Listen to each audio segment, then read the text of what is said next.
I think we just gain 64 life. And that'd be good enough.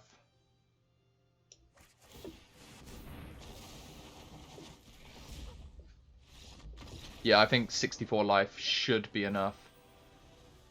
Howdy guys, Radio Magic here. I hope you're all having a fantastic morning, day, afternoon, evening, whatever you're up to, wherever you are. Today we'll be running through some best of 3 in Historic with Anointed Procession. This is an insane card that came out in Amonkhet Remastered, a reprint, as you will, that's come to Arena. But before we jump into that, if you guys know what the deck does, you're not interested in going through a deck tech, you just want to see this in action, you know what all the cards are about, stop right now, go into the description below, and you will find the timestamps for the games that we ended up playing, since I realize this is a long video and not everyone wants to sit for 15 minutes now and go through what all the cards do. But if you enjoy listening to my voice for whatever reason, or you want to know what all the cards do, because I'll be going through them all in a second, and the sideboard, stick around and I will go through them with you. But we'll get into the core part of it, the combo pieces. We have 2 cards that combo really well with each other. The first one's Anointed Procession, which came out in Amonkhet Remastered, as I mentioned a minute ago. A 4-mana white enchantment that reads, if an effect would create 1 or more tokens under your control, it creates twice that many tokens instead. So if we have 1 Anointed Procession out, we get to make 1 extra token. So if we embalm a Sacred Cat, it makes 2 cats instead, which is, yeah, it's good value. If we have a 2 Anointed Processions down, we get to make 4 cats. And that's pretty good since it doubles and then you double that again. It's like a replacement effect. So yeah, 4 Sacred Cats with 2 Anointed Processions. But something special happens if we make 11 Anointed Processions. And there's no reason that it's 11. I think that's just the number you can make the easiest. And I'll go through it in a minute. And you're asking yourself probably 2 questions now. What's this special thing that happens when you make 11 Anointed Processions? And how do we make 11 Anointed Processions since you're only allowed 4 in one list? Well, let me answer the first one for you. When we create 11 Anointed Processions, Arena is unable to calculate the amount of tokens that is. Whether it's unable to calculate it, I'm not sure, but it cannot render them. It essentially crashes the game and it results in a draw between the players. So if you're going to lose a game for whatever reason, just make your 11 Anointed Processions and embark something. Really good way to draw the game out. The second answer to one of the questions that I asked, which is how do we make 11 Anointed Processions when we are only running 4 copies in a list? And that is with the second part of the 2-card combo, Mythos of Illuna. And I think this was Ikoria this was released. It's a 4-mana sorcery that reads, create a token that's a copy of target permanent. And you can ignore all of the rest of that text. Since we're not running that mana, it's irrelevant. But the important part is it creates a token that's a copy. So if we have Anointed Procession down and we copy Anointed Procession, we actually get 2 Anointed Processions because they see each other enter, totaling at 3. If we then copy again, I believe that enters out at 11 the second time. And then if you embalm something, it breaks. So you only really need your 3. But with 3 Anointed Processions down, so say we get 1 down and then we copy it with the Mythos. If we then embalm a Sacred Cat, we get 8 Sacred Cats. If we embalm an Anointed Priest, we get 8 Anointed Priests, which all see each other enter, equaling at a total of, I think, 64 life, something like that. It equals out. It's quite an insane amount of life for 4 mana embalmed. But yeah, that's essentially the combo. So what I want to do now is just go through the list real quick and explain sort of why we've got some of the cards in there that we've got. So on the 1-drop slot, we have Sacred Cat, a 1-mana cat that can chump. It's got lifelink and then it can embalm for 1 mana. So this card's really important in the list, though it's a 1-drop, just for the 1 cost embalm. That's like essentially it's so valuable. It allows you to go turn 4 Anointed Procession, turn 5 Mythos, and then embalm the Sacred Cat on the same turn. And it's normally GG there, unless your opponent can win the game on the next turn through 8 1/1 lifelinkers. Then it's very difficult for them to recover when you untap and have 5 or 6 mana available. Anointed Priest, for the exact reason I just said, is a really cheap early blocker that can soak up some early damage for you, hopefully stall the board a little bit. But later on, when you have 3, 4, 5 Anointed Processions in play and you bring this back, you're going to gain 60 plus life with Priest, and that's just going to close the game away straight away. Just completely hoses mono red aggro, and essentially while Priest is in there. Priest is also good if you've just got 1 on the field and I'm creating 8 Sacred Cats. Well, that's 8 life that I gain, which can be quite like a difference in some of their mid-range aggro matchups. We also have Birth. Birth's really important for making us hit our land drops. We're only a 24 land deck, so this is quite essential. It also can create an insane amount of 0/4 walls if timed correctly, but that's kind of the reason we're playing it. We're running it for the utility, really. And then we get to gain 2 life as well on the end bit, which isn't too relevant, but can come up from time to time. Charter Course is another card that's like able to gain us card advantage. If we want to attack and then play Charter Course, we don't have to discard, so it's like a 4 mana just draw 2 essentially. Normally you'd pay 4 mana for that effect, but we're only going to pay 2 for it. But we normally want to be using this to discard a card, and we normally want to discard either our Sacred Cat, our Priest, our Champion of Wits, or our Sunscourge Champion. Since with Anointed Procession we want to be embalming these cards to create tokens, we don't want the actual card effect. So Chartered Course's downside can sometimes turn into an upside, which is really good. Banishing Light is really good removal in the list for 2 reasons. 1, it's difficult to answer for a lot of decks, and 2, this combos again with Mythos. If we have an Anointed Procession down and we Mythos our Banishing Light, it's going to create 2 copies of Banishing Light, which is really powerful. We also have another card, enchantment-based removal in our board, which works even better than Banishing Light when creating copies. But essentially it allows Mythos to turn into 2 Banishing Lights for 4 mana. So yeah, really effective there. Sunscourge Champion, when you have 3 Anointed Processions out, is going to create 8, which is going to gain you 8 times 8 life, which is just, yeah, mental, because they all come back as 4/4s when they're eternalized.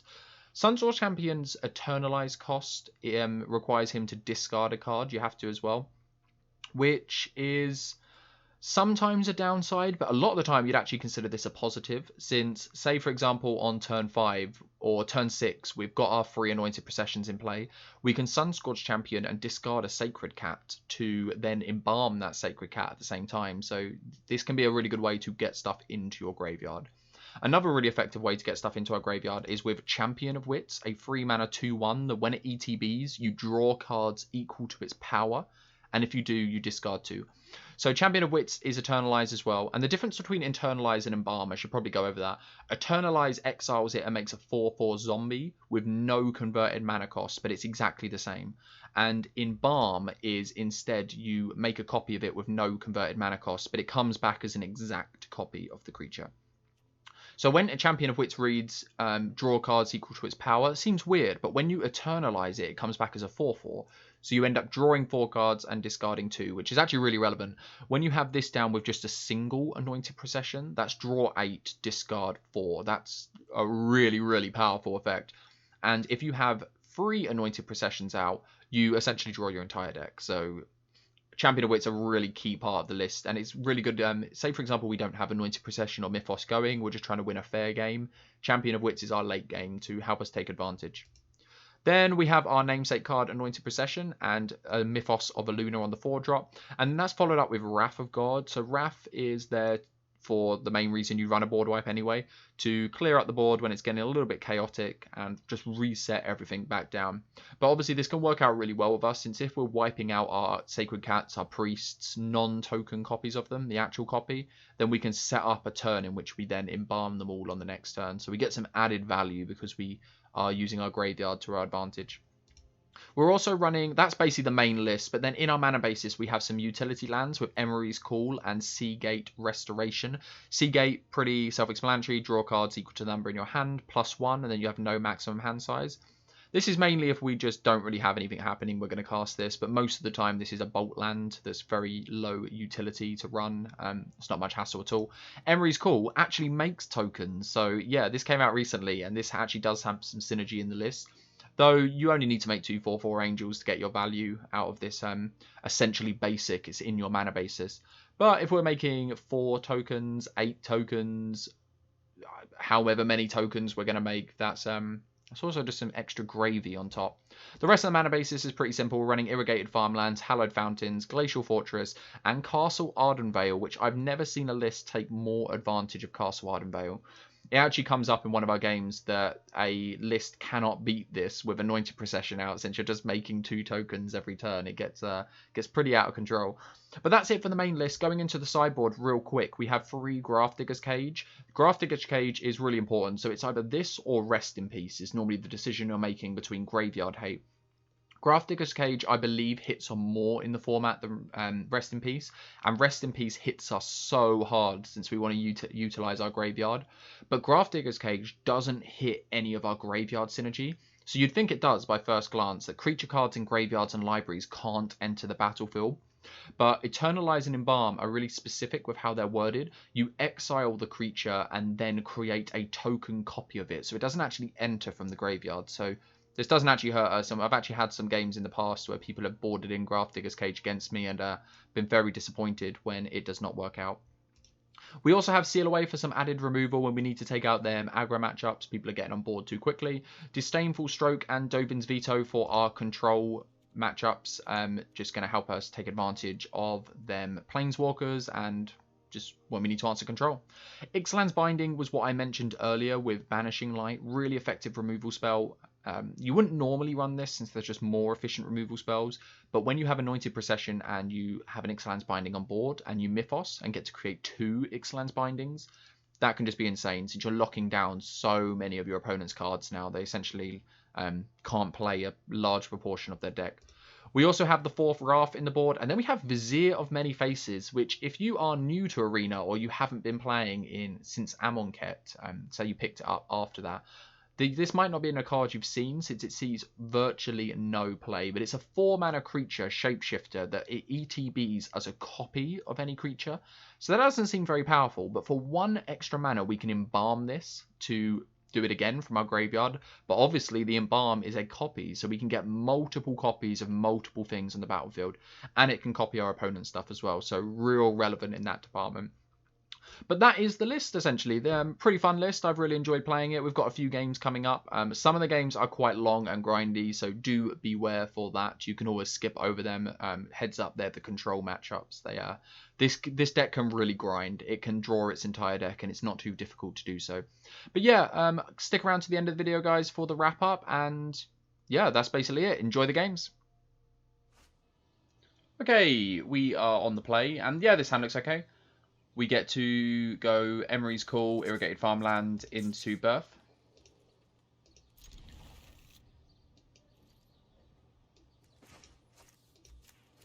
We also have our Mythos and Anointed Procession, so as long as we draw lands, we're okay. And hopefully our opponent can't interact with what we're doing. Or Four.Vs. Goose.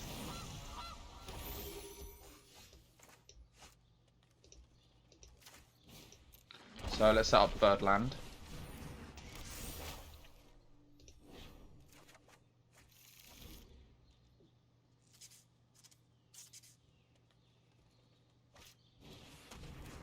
Okay, Witch's Oven.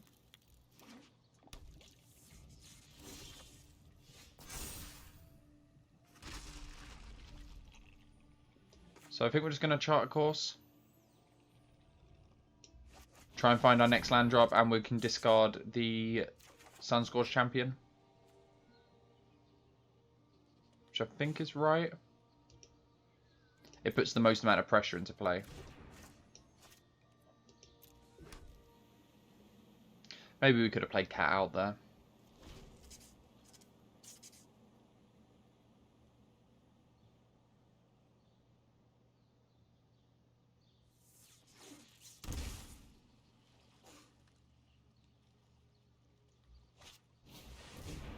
Nice, Uro. They're going to sack it in response. Make 2 foods. Nice little bit of synergy.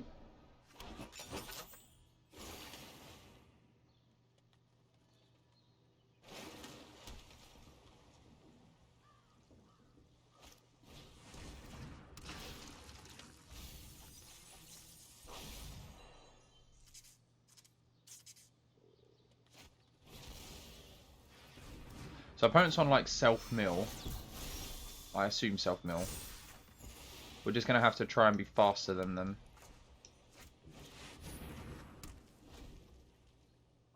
So it's interesting next turn whether we Mythos before we cast a Sunscourge Champion. And I think we do.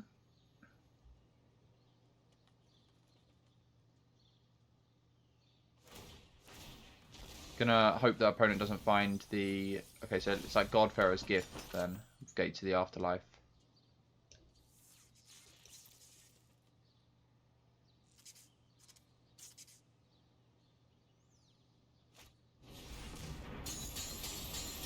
Bit of value. So I'm probably going to play Cat to chump here. Chump the Euro, and then we can Eternalize it next turn.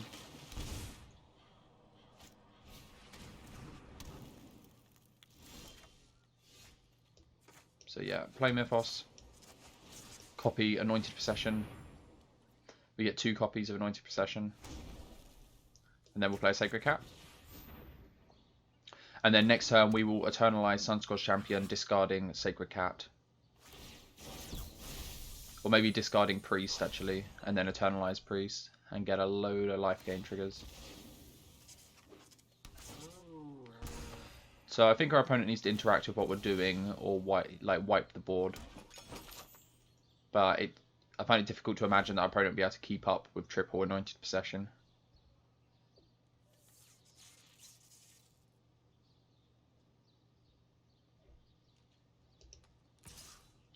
So easy block here.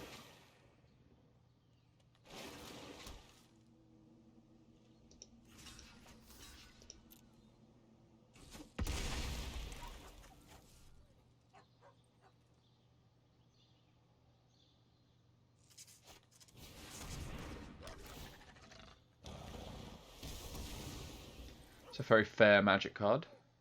I guess if they're playing Pharaohs Gift and Gate to the Afterlife, it's a nice... You can get this back and kill something because of 4/4 haster as well.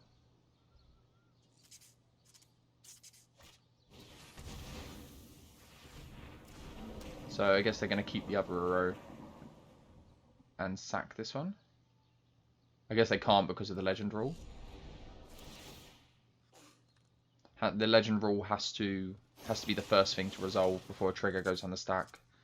So they can't Witch's Oven it. Yeah, I think we're just going to stick with the plan here.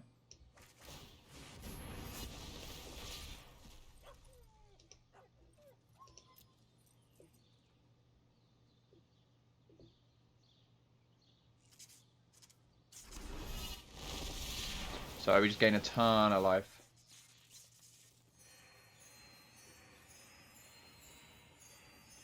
And then we'll bolt ourselves. Since we have a bit of life to spend. Oh, I guess this is 4 actually. God, you can tell the length of time it's been since I played this list. For some reason I thought this was 2 the same price because Cat and Priest are the same. I guess Priest is 1 more actually, but we'll just go with Cat then. And we'll play out second Cat.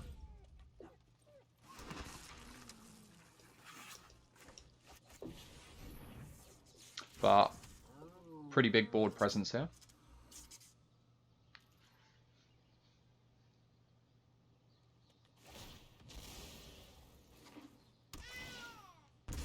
Also, if our opponent has like a board wipe, hopefully it's going to take out all of their creatures as well. I guess only a Languish would take out ours.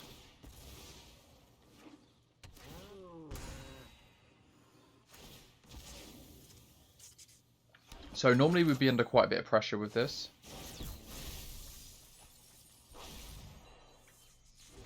But but Cauldron Familiar and Witch's Oven doesn't do too much when your life total's at 46. We're low on cards, so we'd really like to find a Champion of Wits.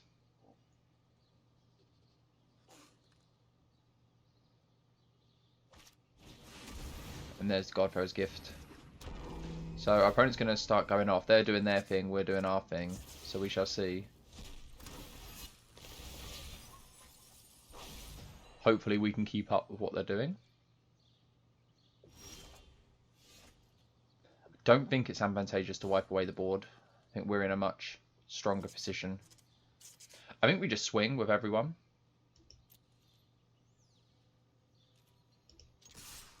We'll hold the Cat back to chump. We'll just swing.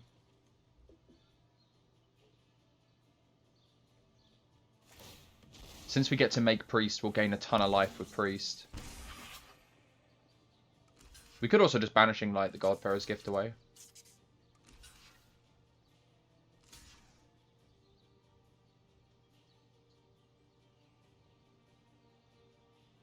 So Minister can at least jump in front of a 1/1, or it can trump.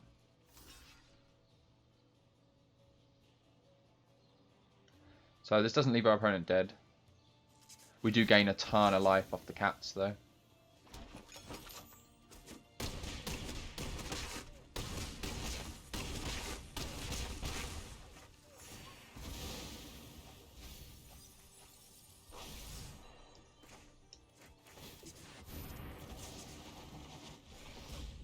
So here come the triggers.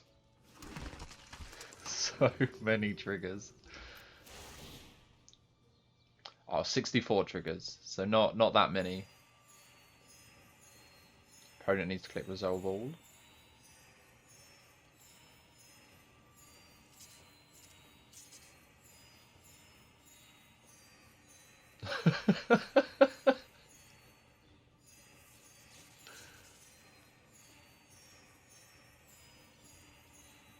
So opponent individually clicking each one of them.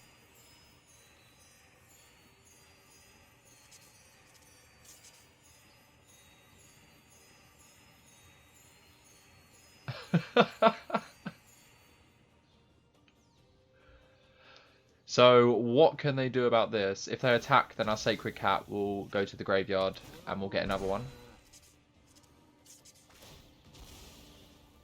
So yeah, I think our opponent's got to have a board wipe here. It's unlikely they're going to have an extinction event because they're playing Godfarer's Gift.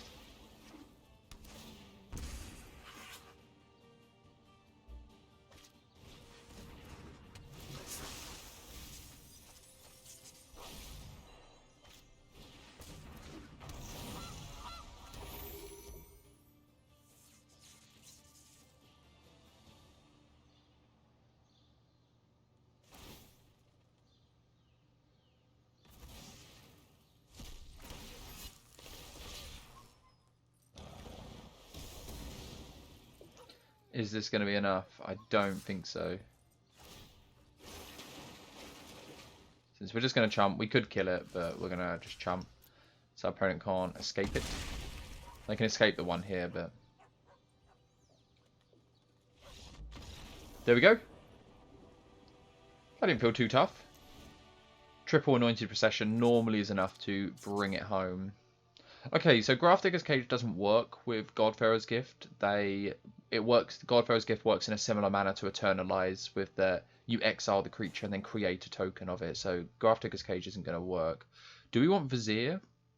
Our opponent has a lot of good creatures, but as an Uro, it's just going to come back as an Uro. It won't be escaped, so we will have to sacrifice it. I guess Ixalan's Binding's probably what we want. Our opponent's likely to have an answer to it, but this is like our main interaction. Bring in like some number of them. We cut like a cat and a priest. I still think we want the board wiped because we're going to want to reset the board sometimes. Yeah, just run it like that. Okay, opponent's going first, and yeah, we have the Anointed Procession, that's what we need. Charter Course is going to dig for something else, and we have some light interaction. So, no black source into Four.Vs.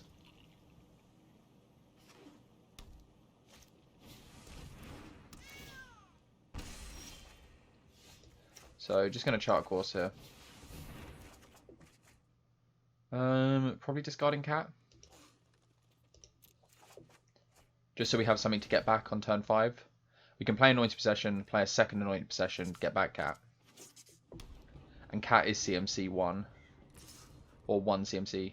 1 converted mana cost. What am I saying? Okay, opponent's going Uro.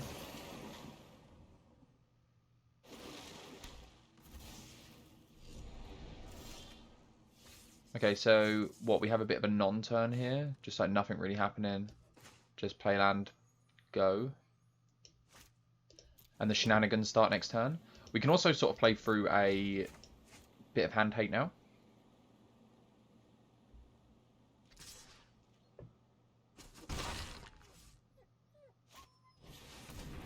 Oh, this looks really good if our opponents just go in Uro into Uro, both non-escaped. Looks like our opponent has a little bit of a slow start. But I think they've got to be questioning what we have in hand.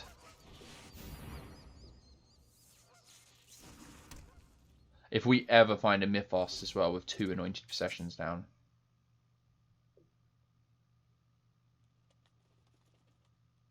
We have 2 really good bits of...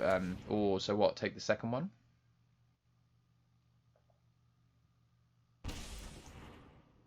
But they're not taking our removal. Oh, nice. Opponent brought some sideboard hate.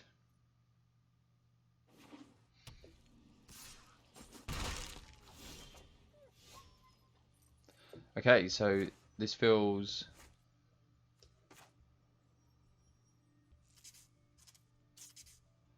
kind of bad now. Not sure where we go from here. Probably just play champion.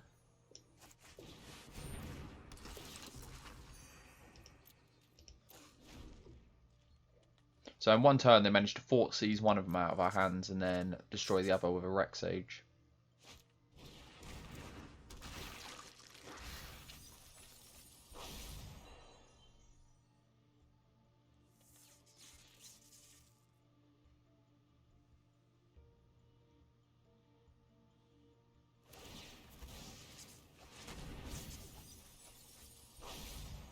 So our opponent hasn't got too many juicy creatures in the graveyard.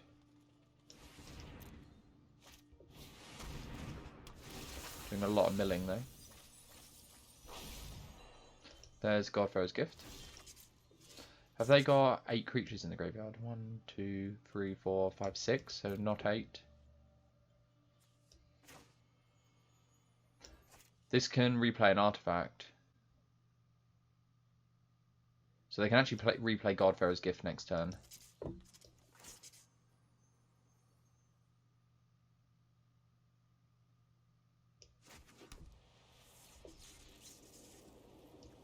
I guess we like take away the Emeria to stop them doing that.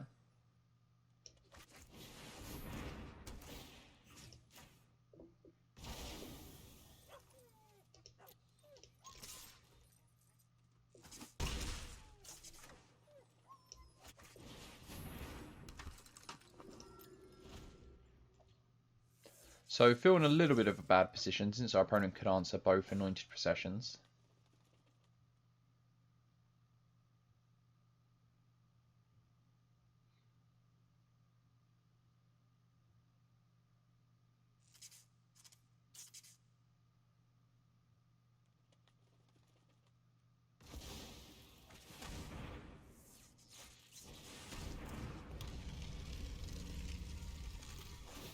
So yep, here they go. So we can get an Ixalan's Binding here to stop our opponent. Ixalan's Binding the Pharaohs Gift away. To get back their Emeria.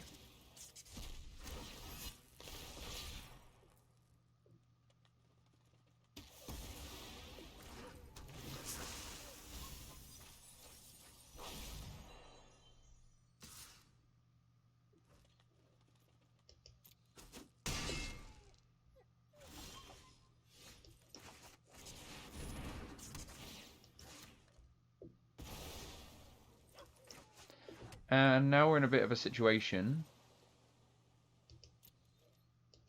I guess we're still attacking. And then just throwing Priest in the way here. Maybe taking 4 more.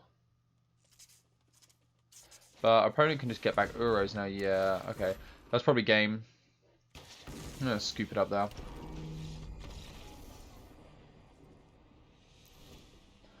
Okay, so our opponent has some pretty efficient removal against us. How are we stopping? And we don't really have an answer to Rec Sage. So the option when we were choosing our sideboard was Grafdigger's Cage or Rest in Peace. And we went with Cage because it hits a lot in the meta. And also Rest in Peace hits us pretty bad as well. But not looking too good for us now. So I don't really know how we want to answer this.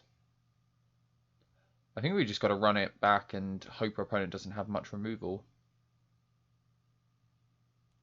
Disdainful Stroke doesn't hit Reclamation Sage. Dovin's Veto doesn't. We don't have an answer to it. Let's just go. Okay, we're on the play. against God Pharaoh's Gift in game 3. And yeah, we're going to keep this hand. This is pretty reasonable. We just need to find one more land. And we're going to play this land out first.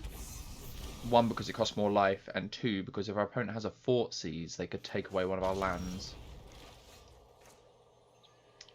So I think we're not gonna play Priest out, we're gonna use it as discard fodder for our champion.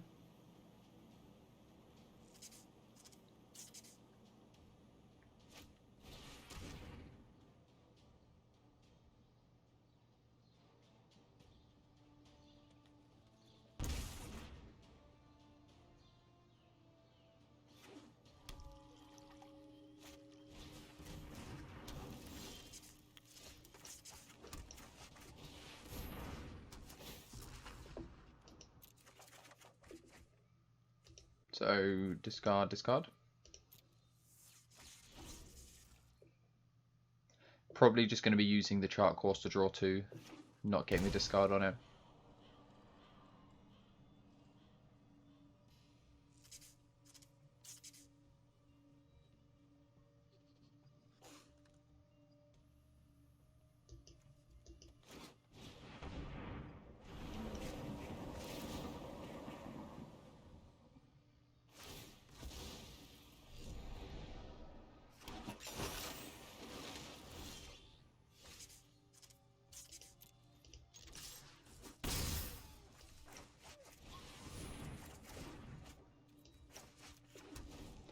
So I don't know whether we play Anointed Procession out next turn. I don't think we do, just into a Rec Sage. We want to play it on a turn that we can get some value out of it.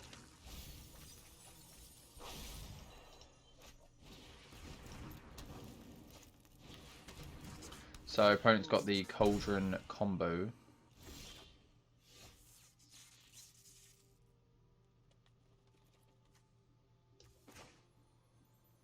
You're playing Champion. Again, don't want to play a Anointed Procession into a Reclamation Sage.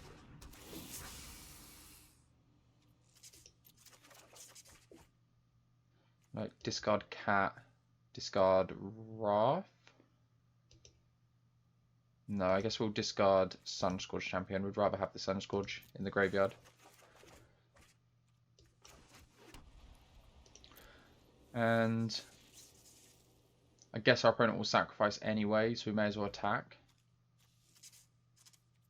I guess there's like no point since they just block with Cauldron Familiar and then sacrifice it.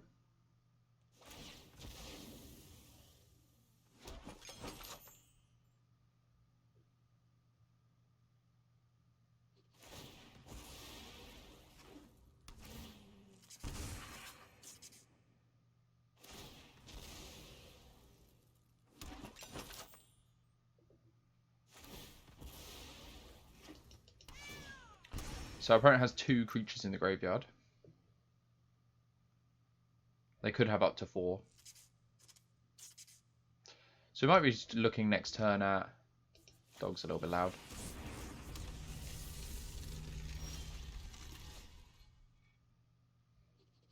I don't know if we're looking at just Anointed Procession, get back 1 cat.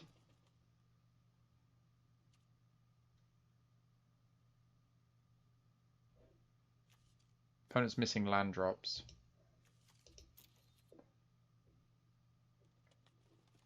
Yeah, let's attack.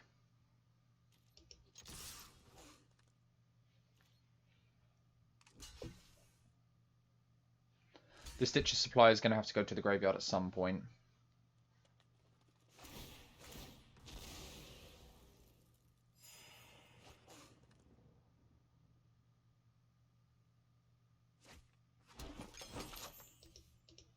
I guess we kind of want to Banishing Light this turn. That might just be better. Don't want them to activate this gate to the afterlife.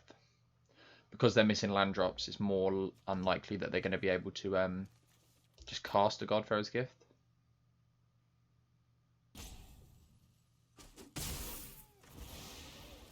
And they're definitely going to have enough creatures.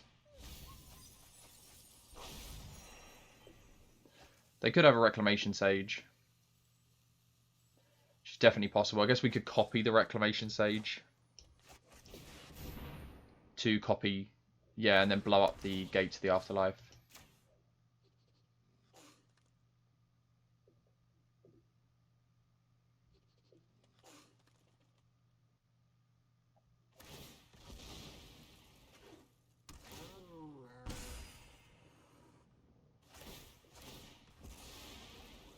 Just getting some extra triggers off this, gain a few extra life.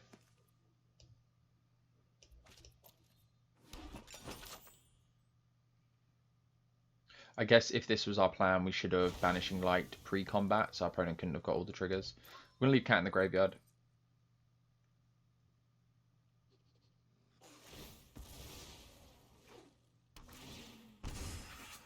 We are getting drained out to this slowly.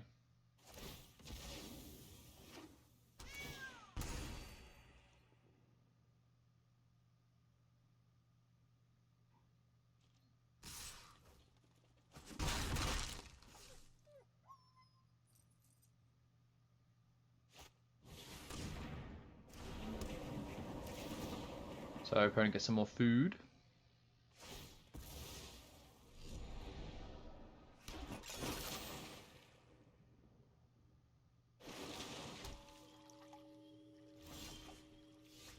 So yeah, I think we're going to start the Anointed Procession train.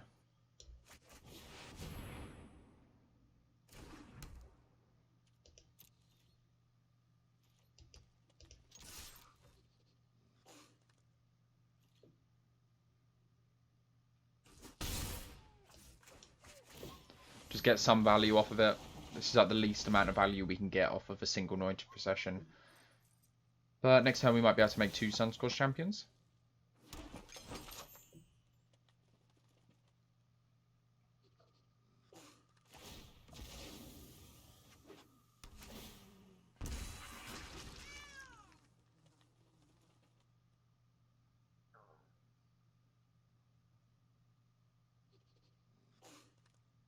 So I take it our opponent's looking for an extra land before, if they have a Reclamation Sage, so they can Sage the Banishing Light and then activate Gate to the Afterlife in the same turn.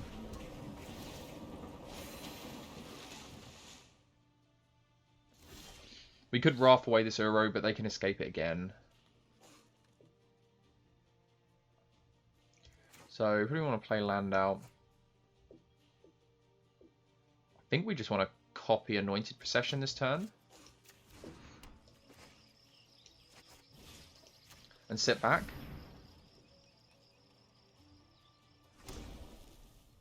So we can break Arena by copying Anointed Procession again, but I think we're going to go for the win since we're on game 3. If we're on game 1, we could possibly break it.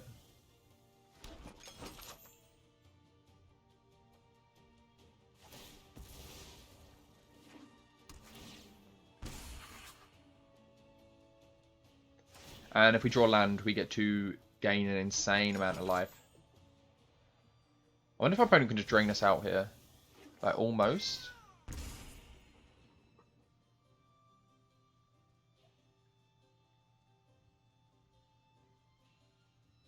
If we get to untap, we should be able to stabilize.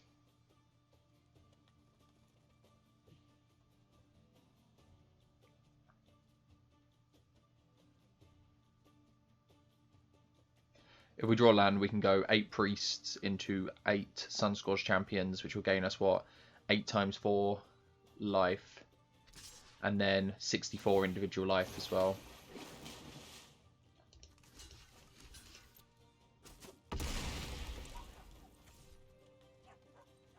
That's all these Sacred Cats are, chump fodder.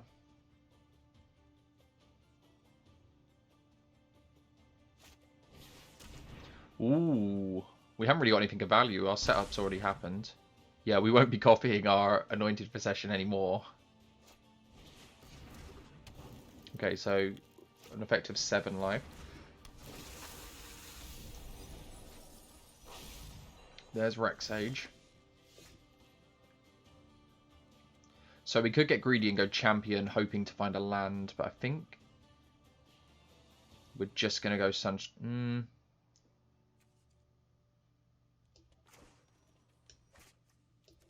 I guess we don't have to actually.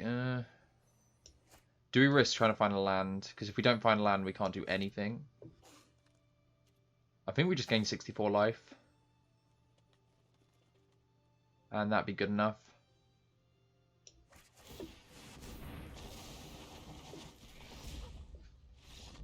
Yeah, I think 64 life should be enough. Okay, we get to go first with Anointed Procession in Historic. And yeah, this is a mighty fine hand. We're going to keep this Sacred Cat in hand, so we've got some discard fodder for the champion. We need to find some combo pieces, but we'll get there.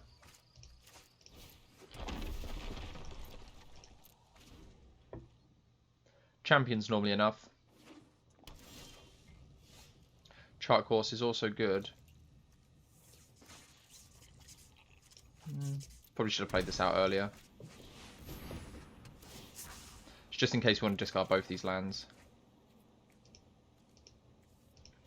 So, not sure what our opponent's on, but next turn we get to Anointed Procession.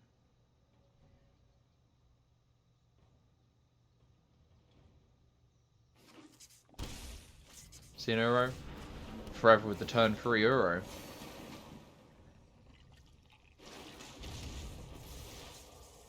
Okay.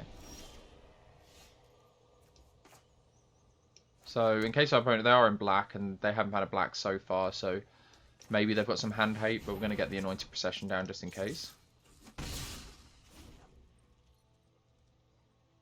I think game 1 it's more likely to be protected. Unless they're in like Mutate. Gem Razor blowing up our Anointed Procession. There we go. Get it down just before.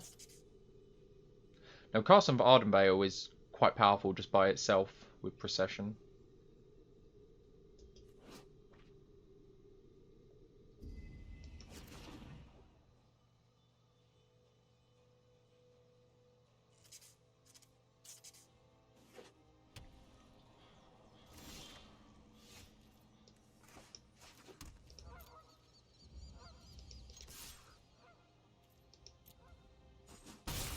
And I think just 2 tokens here is enough. No point getting back 2 cats when we can just make 2 normal tokens. And this Seagate Restoration is eventually going to draw us a few cards.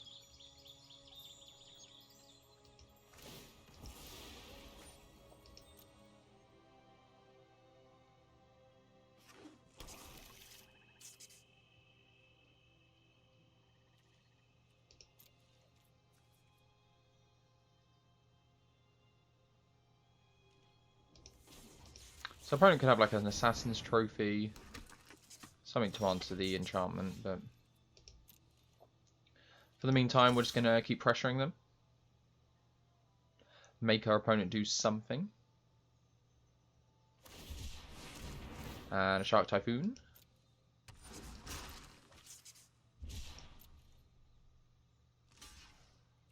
Block 1 token. I wonder if we want to play like Priest out here. Priest Cat. It'll gain us 2 life. And then all of our tokens gain us 2 life. Nah, we'll just make 2 tokens. I don't feel under too much pressure from this shark. There's no guarantee that this shark will keep attacking us as well.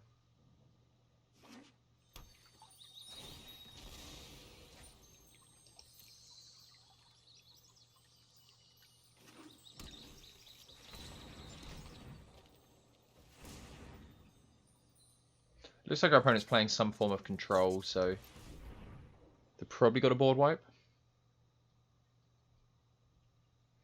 Either Extinction Event or Languish. That'd be my bet. Ritual of Soot doesn't seem to be a thing anymore. Oh, Nissa. So we have an answer to Nissa.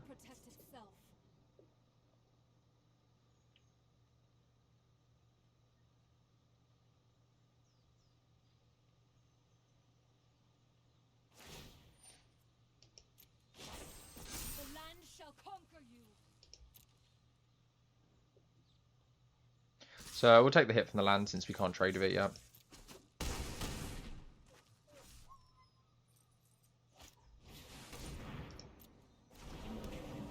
And our opponent has enough to escape.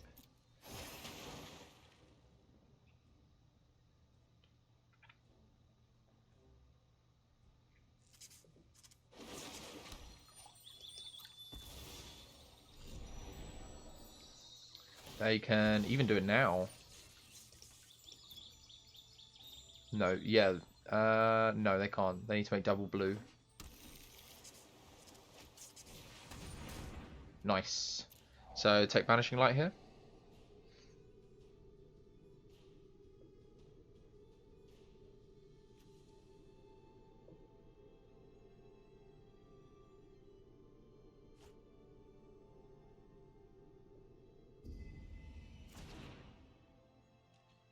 So I make 2 tokens. We can put Nissa to 1 here as well.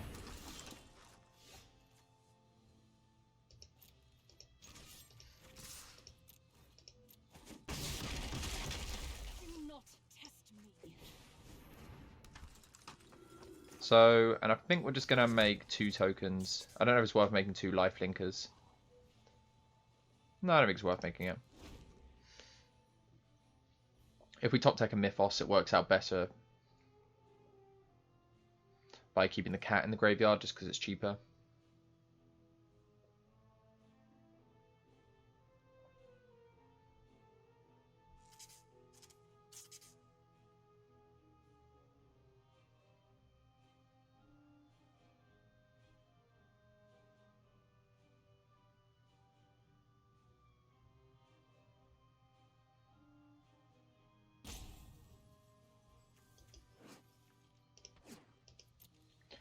So opponent didn't want to. It's going to take 4.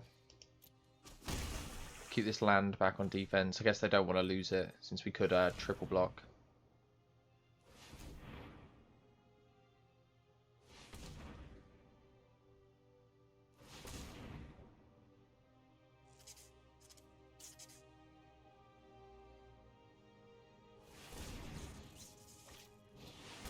Ooh, Extinction Event. We're going to make our tokens now. Probably get to keep our champion here, but we get to gain 2 life. At least if they choose even and wipe away almost our entire board, they lose theirs.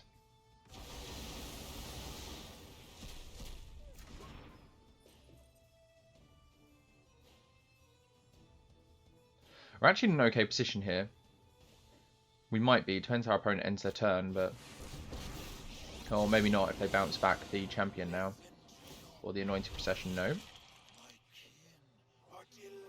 We either get to kill Nissa here, or they kill the Champion of Wits and we get to make 2 copies of it.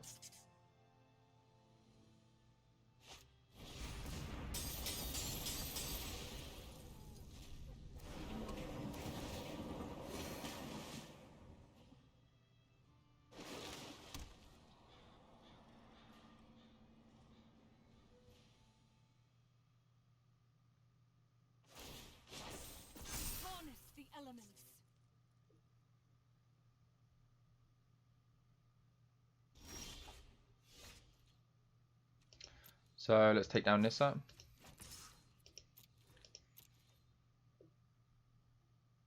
I'd imagine they just let Nissa go.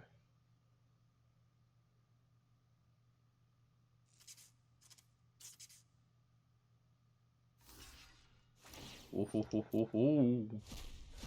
They're gonna kill champion.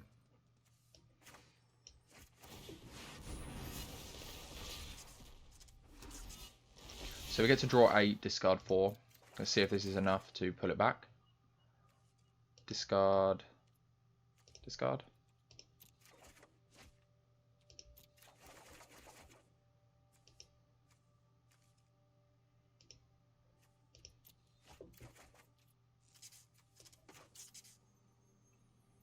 Is it worth shocking here? To make 2 cats, probably, just to make sure we don't die here. Just want the blockers. And then I guess next turn we get to like Mythos Priest and then gain 64 life.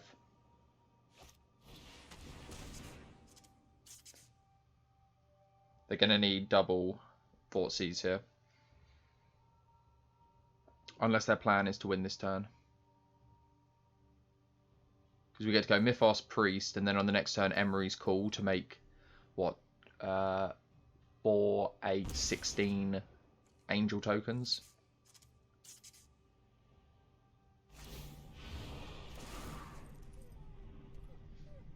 Probably just Seagate.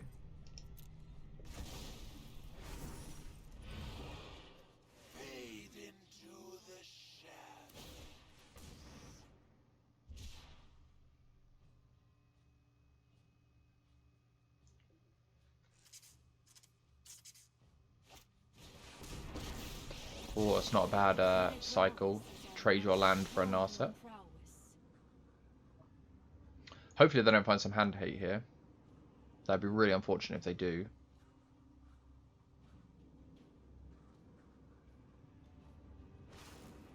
Oh, and they do. That is unfortunate.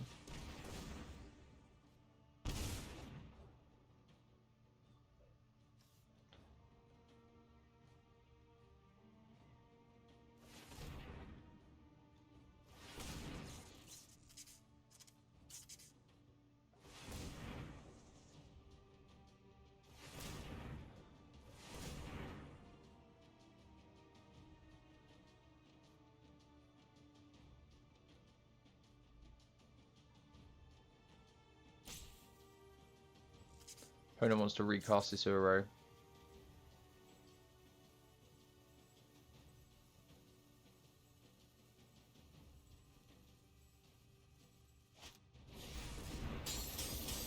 So we're going to really hope that our opponent puts this land into play, if they draw land.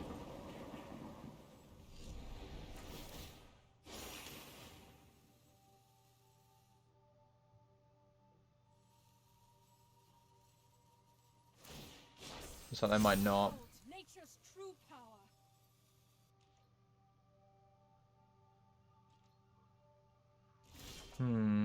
That is unfortunate. So we could like copy Ashiok, bounce something here, but the problem with that is that the opponent has one card in hand. I guess if we do that, we get to also Mythos something else.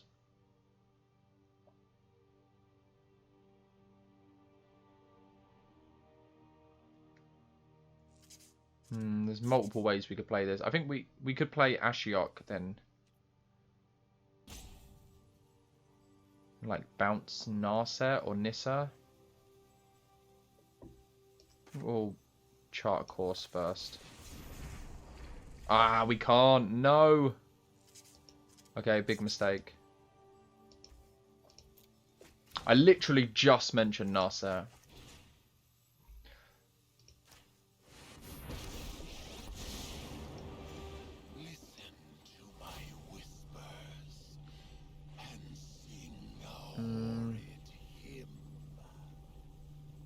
I'm not sure the best thing to do here.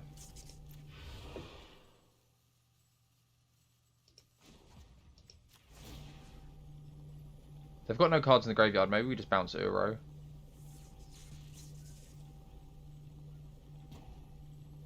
To stop them drawing more cards. Because if we bounce Ashiok, they can just exile the other card that's in their hand. And it comes down with more loyalty. And if they want to kill our Ashiok with their Ashiok, they'll have to sacrifice their own one. Nissa can make things. Narset, they'll just be able to replay.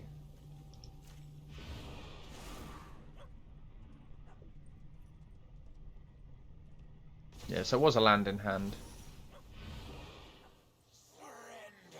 So if our opponent chooses to sacrifice their Ashiok to kill our Ashiok, I think that's good. We'll lose our Emeri's Call, but I think that's a sacrifice worth making. Big mistake with the charter course last turn, though.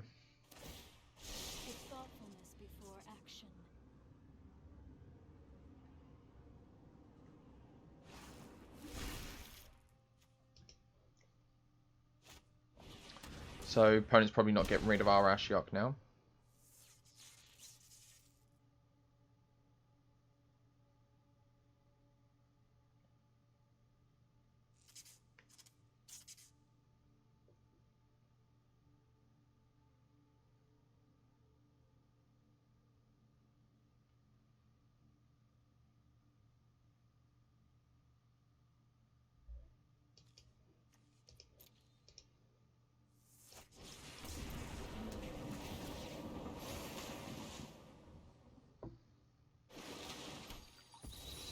So Fable Passage is card number 4.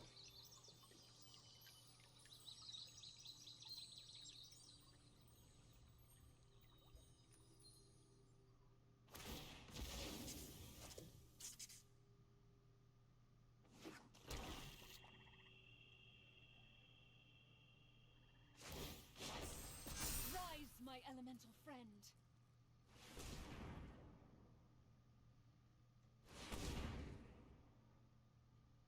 Got a big old Hydroid Crisis here. Is that what we're looking at? No, just another Nissa. They just want an extra land. Or a Nissa on a higher loyalty.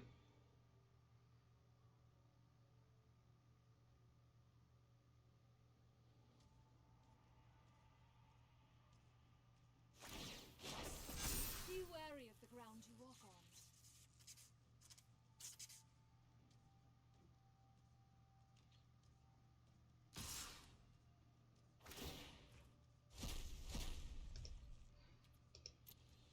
So we get to eat 2 lands here. And we can't save Ashiok. And the forest is more valuable than the island. The opponent will get to escape an Uro.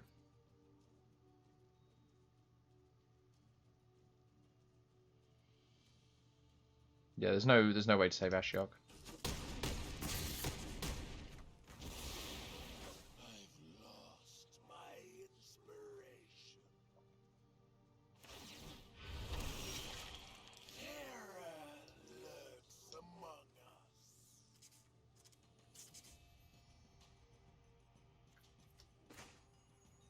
So it's probably just like double escape priest or embalm priest. It feels bad because we don't have any anointed procession out, but next turn we can start making tokens with Castle Ardenvale and that will gain us 2 life per turn. So we can kill Ashiok here unless our opponent wants to trade 2 lands for it. Oh, I guess they only have to trade 1 land. I guess we get to kill both.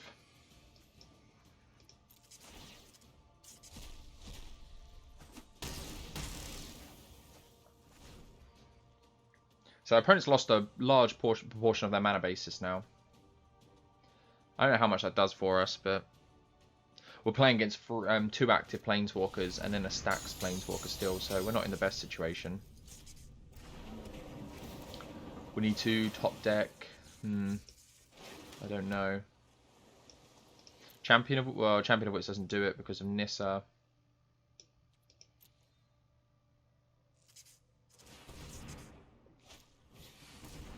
So I'm just going to get a redraw of Growth Spiral.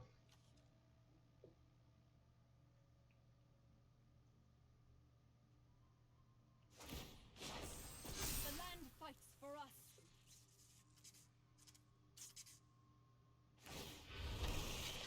It's going to be hard to keep up with what our opponent's doing.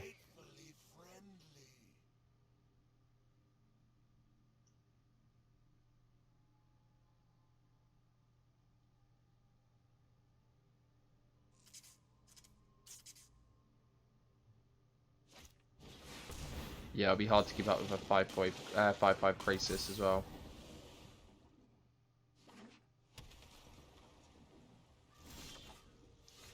Yep. This probably signals the end.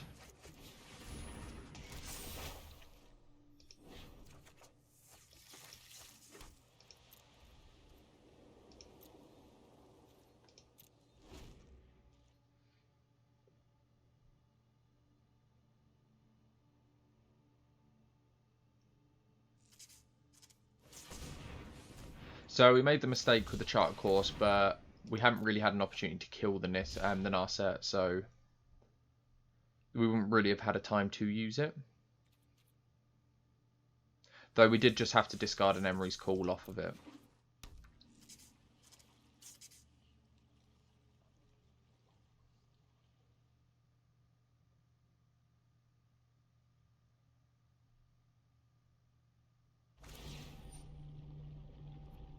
Opponent's just gonna exile that. We have to get rid of our land. Your heroics are but a dream to me.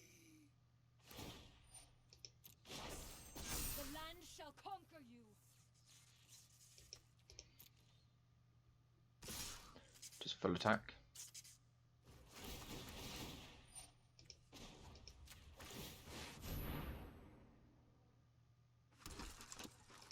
Get to gain our 2 life. So control feels difficult to beat. Feels like we're going to have a really rough time against them.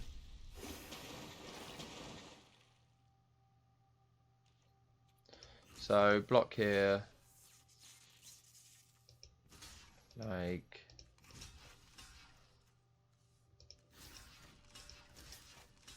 And we're taking 5, 2, 4, 6, 9, 14, gaining 2, going to 14, so we have to block one more.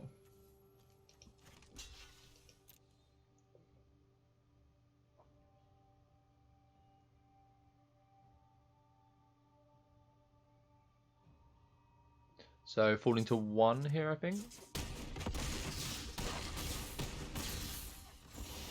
2.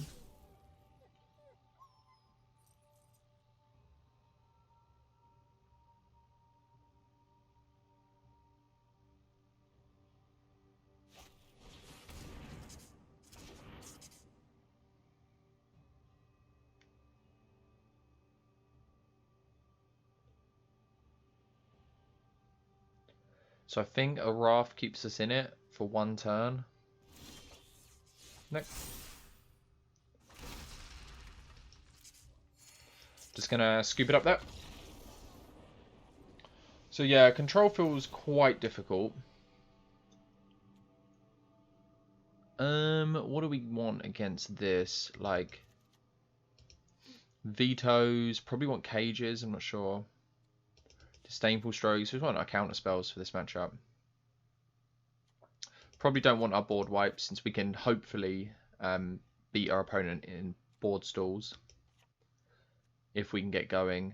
And I reckon we want some number of cages, just like trim, just to stop Uro.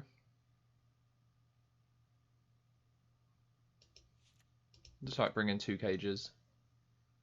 We just trim on some of our creatures. I wonder if we want Ixalan's binding actually. Maybe like cut 1 and go into 1 binding. Since we only want 1 cage, it's a good answer to Uro, but if we chop deck 2, the second one is just irrelevant. Okay, we're on the play against Control. Sultai Control. So let's see how we get on. We don't have any blue mana in this hand, so it's probably a mulligan. Since if we don't hit a blue land, it's over. This hand is probably worse, but we're going to keep it. Probably just going to put one of these to the bottom. Our opponent's likely to have hand hate for it. But what can you do on the mulligan? This matchup feels really rough.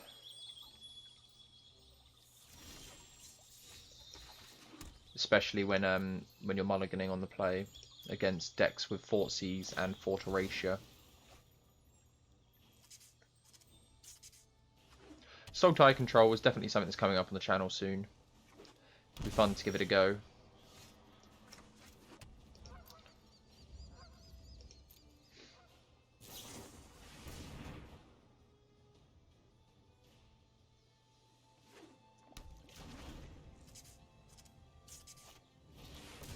So Uro, so we're really hoping to draw land here.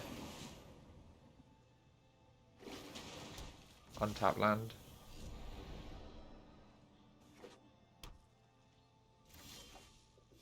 No untap land, so we'll just ship it back. I guess if our opponent has Nissa, get Priest out there, do something. We'll keep these in hand for discard fodder. So I think drawing land there was quite essential.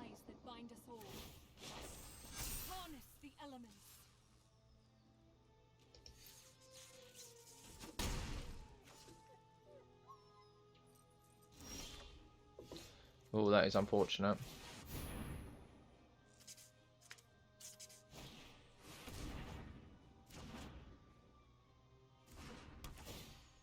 Hopefully this Nissa will stay down, but if our opponent has like an Ashiok or any form of answer. So we have all of the tools necessary, we just have to get another one. We just have to draw lands. If we draw our 4th land, because I think we had 3 lands in our opening hand, if we draw our 4th land, we can go Anointed Procession, and if we have time Mythos. Since this hand is a hand that's hard to beat outside of a board wipe. But here, probably just gonna get rid of the probably just gonna get rid of Ixalan's Binding here. Together we will prevail.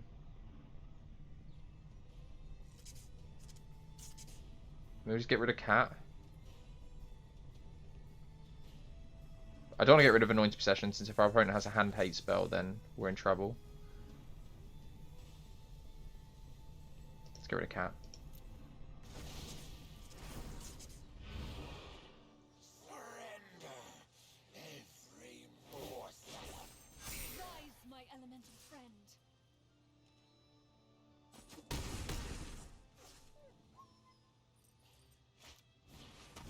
Yeah, this doesn't feel good now.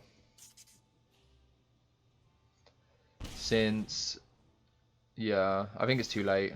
Yeah, I think it's too late. We'll scoop it up there.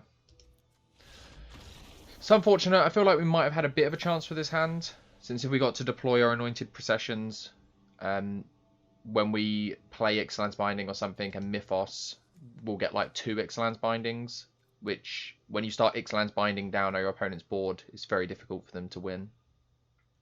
Okay, we are on the play with some more Anointed Procession in Historic, and yeah, this hand looks okay. Don't think we're going to lead on Cat.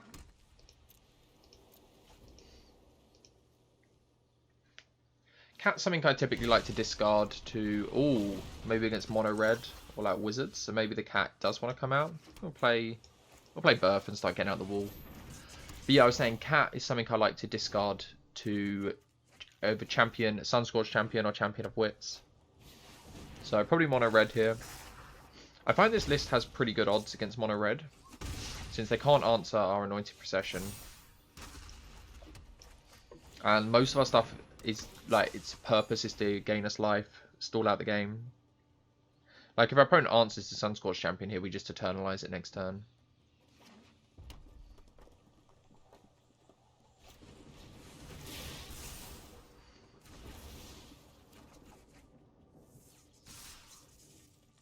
Probably just block Pyromancer. Opponent could have like a shock here, but they're using a shock on our wall, which feels okay.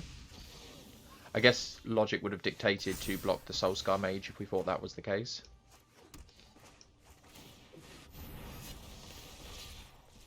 Just discard Farmland.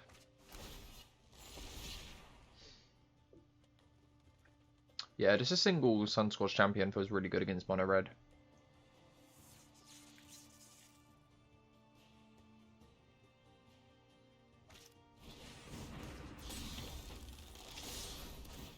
I'm going to stop this robber.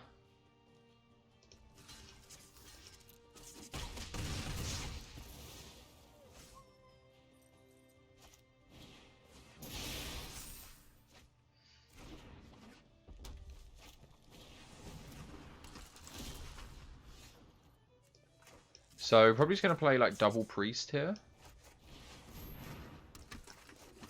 This is a non-anointed Procession hand. Then we'll play Cat.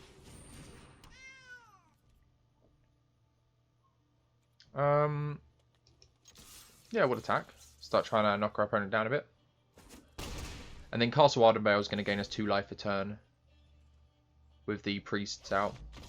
Yeah, and that was a non-anointed Procession hand, so this is why I've tailored more of the board less away from aggro, since it had timely reinforcements in the board. But in these sort of situations, like, do we actually want to take anything out? Like, maybe? I think we'll like cut like rafts in favor of like sealaways. We'll cut like I guess let's keep in them, and we'll cut like a Mythos, since it's unlikely we're going to have time to Mythos in this matchup. I could even see cutting another one just to bring in the Wrath. Okay, so this hand is the life gain hand, so we're going to keep this. As long as we top deck lands, we should be okay. Ooh, Bowman Courier. I don't really want to bolt ourselves, but I do want to get this cat down. I guess we'll allow our opponent one more hit, since otherwise we'd have to spend 5 life. We'll just spend 2 life next turn and get down Priest.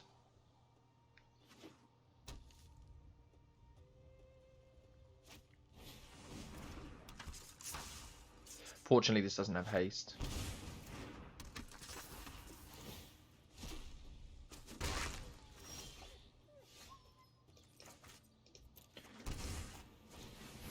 So if we can just deploy the cards in our hands, and they're relatively cheap, then we should be okay. Oh, so Priest can't block here. Ooh.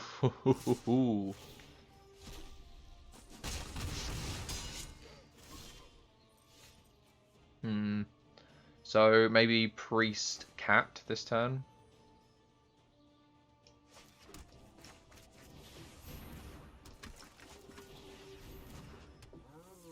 And then next turn we're looking at like tap land Sunscourge Champion. Oh. So they can pay a red to stop us gaining life.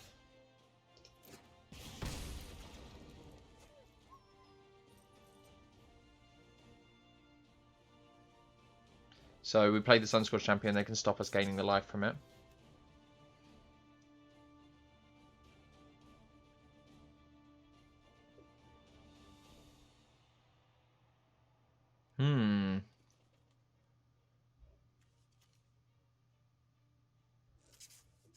That's a nice bit of sideboard tech.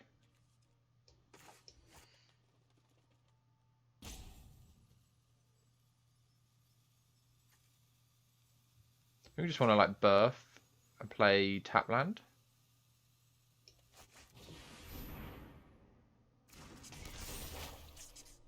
I guess we'll play this land out and play Priest.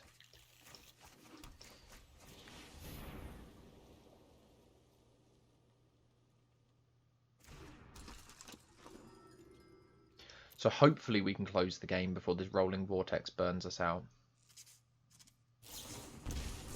So yeah, opponent's probably just going to stall the board now and wait for this vortex to kill us. And yeah, it's not going to take too long with 2 vortexes in play.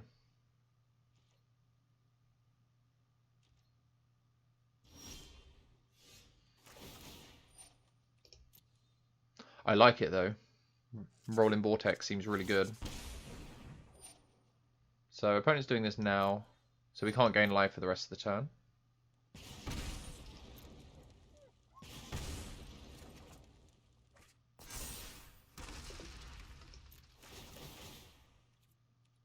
So we'll cycle and see what we draw. Sacred Cat.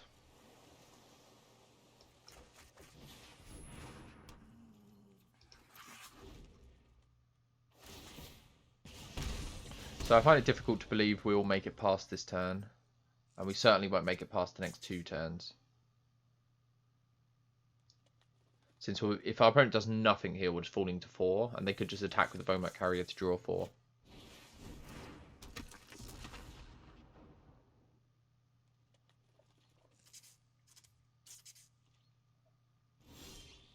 So they just pay the life here, yeah. Stop us gaining life.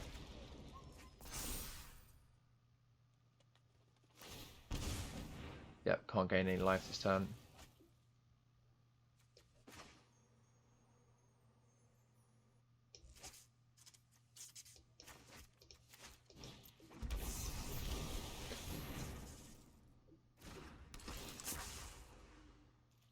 So not much we can actually do.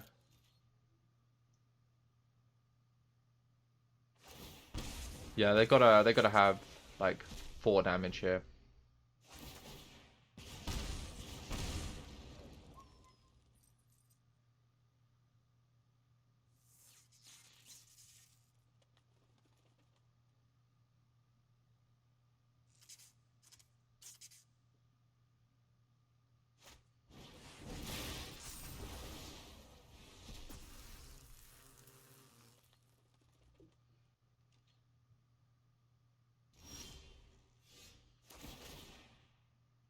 Don't like a shock to finish us off.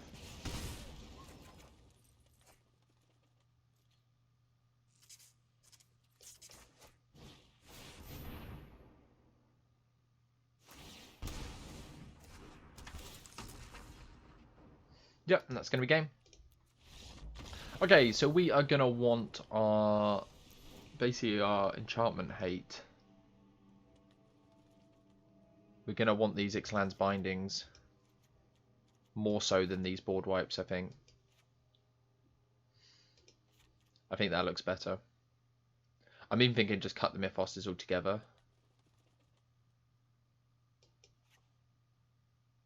We'll leave in one Mythos. We'll bring in another board wipe so we have access to it. But yeah, we gotta stop them vortexes. Okay, on the play against mono red, and our opponent had a rather explosive start last turn with vortexes, so we gotta try and take them down. We're gonna keep this. It doesn't have any of our answers, but it has tons of card draw to get to them. This is interesting though. Normally we just hose mono red, so it's nice to see them putting up a fight.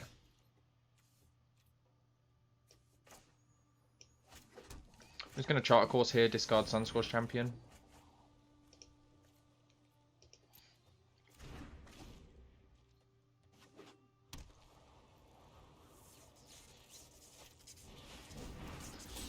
Robber.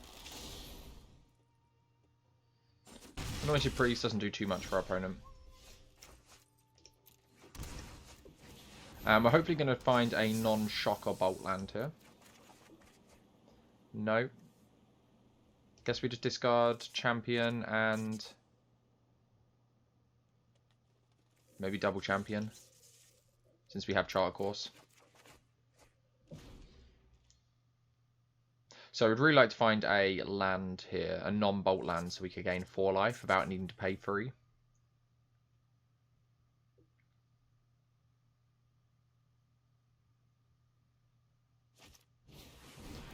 Or Vortex is unfortunate.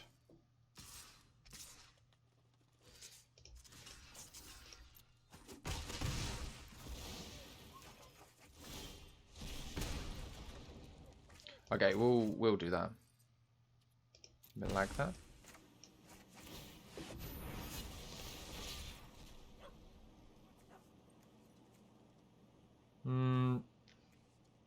Discard Priest. So we're doing this now instead of setting up Anointed Procession, which we'd rather do because our opponent doesn't have the mana to activate Vortex. It looks like they're stuck on 2. So this might be the way we get out of this, by sort of starving our opponent of mana. They have to leave up their mana each turn. But I think we can just Anointed Procession here. And then just play tap land. And then just attack.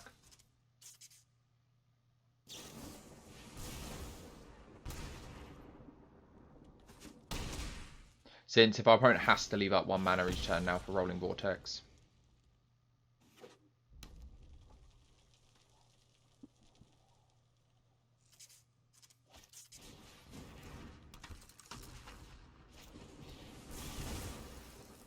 Oh no. Oh no. So we're falling to 3 here. And our opponent can stop us gaining life.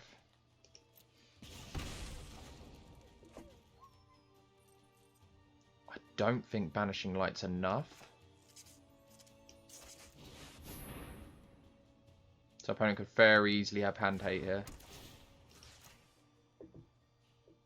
Hand hate, they could have a burn spell in hand.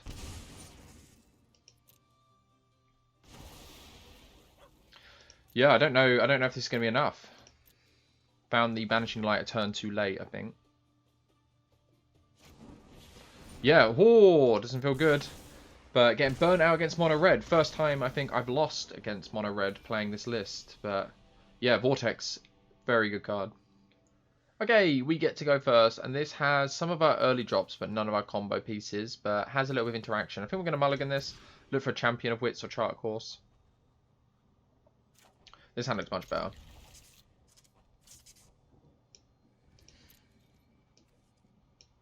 Just play Farmland. Really want some of our Champion of Wits or Charter Course to be able to find more bits, or just naturally some of our combo pieces in our opening hand. So Steam Vents is the opening play for our opponent. Difficult to tell what they're on. Jeskai, is it? Ooh, okay. So some sort of Planeswalkers.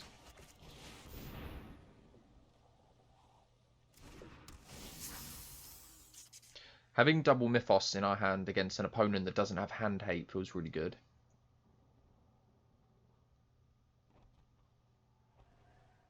Is it not known for their ramp as well? So discard cat, discard, I guess, Birth. So we need to find some action. Anointed Procession off the top would be amazing.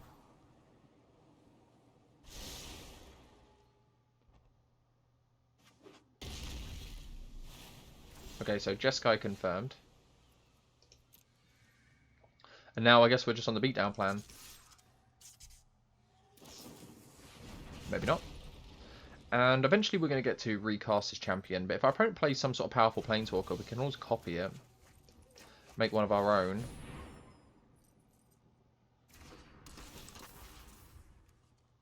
Our opponent must know what we're on by now.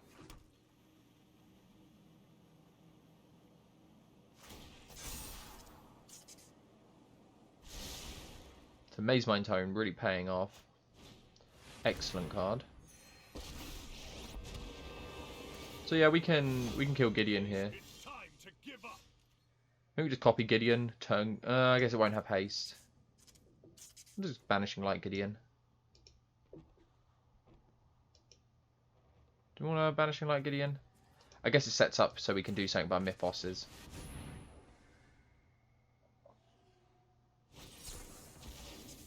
Pact of Negation, and our opponent obviously can't lose the game next turn. So we're going to Embalm Sacred Cat to put a bit more pressure.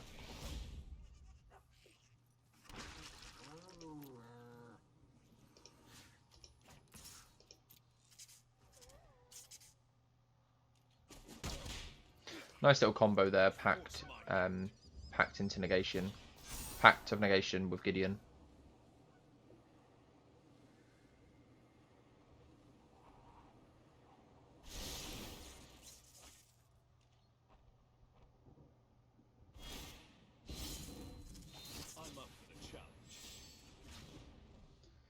So opponents some like extra turns, shenanigans, or they're just taking advantage of Chance for Glory.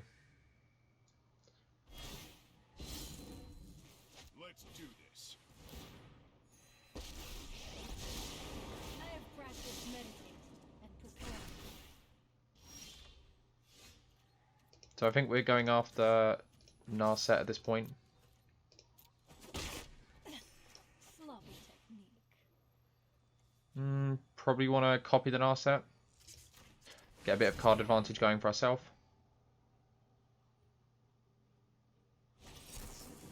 There's another Pact. Not much we can do against 0 mana Pacts.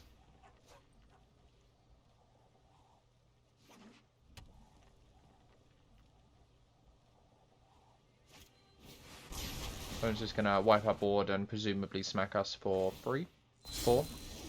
That's enough.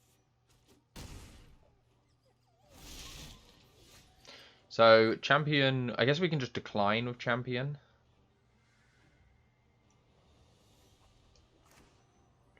Opponent's just going to mitigate the Sunscourge Champion. Yeah, oh well. We need to take down this Narset somehow. But our opponents had 2 Pacts and taken extra turns, so they didn't have this Gideon in play. A lot of their hand would have been irrelevant. It seems like the deck's heavily relying on Gideon.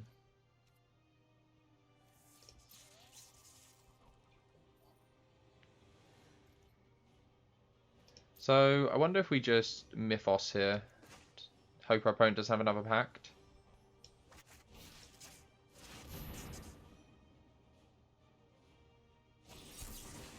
Nope, just absorb. So our opponent has a lot of counter spells.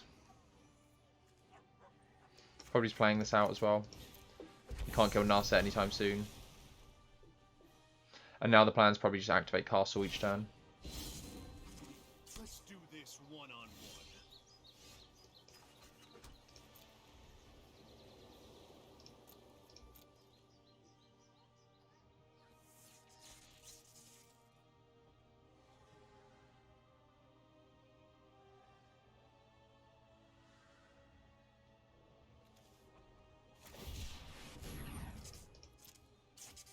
So Sweltering Sun's board wide for choice instead of Deafening Clarion.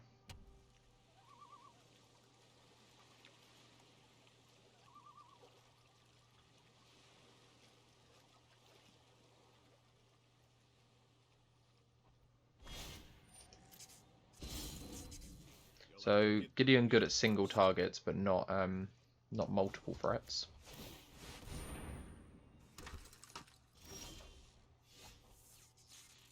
So I don't think we're going to cast Emery's Call. We're just going to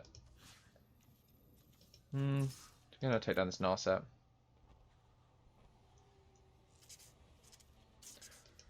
I don't know if our opponent's running Disallow as well, but they can't counter Champion with Absorb.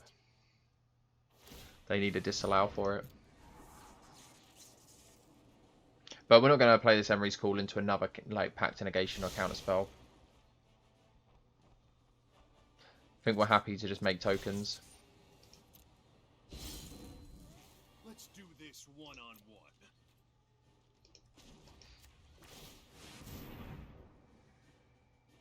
And Sweltering Sun's also not very good against our 4-power creatures.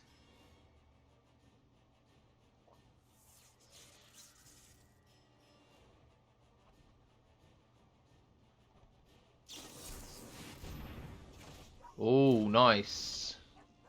That was really good.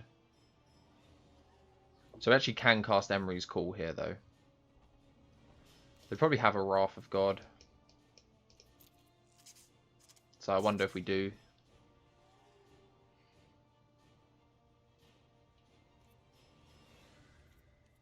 I mean, we probably don't. Let's just make another token. Both sort of accomplished the same thing. Except from making a token plays around a board wipe.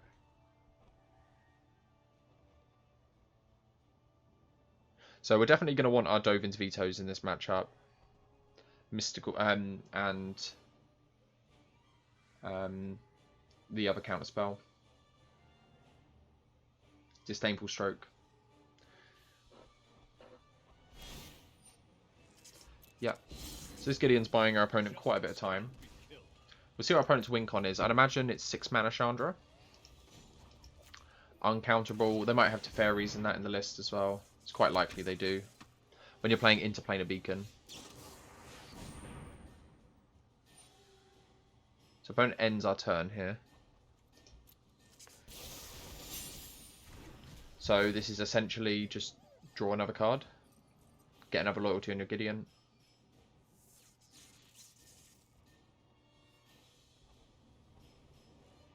So our opponent really wants this Gideon alive. Like, there's a lot of effects that are losing the game for them. It's just you and me.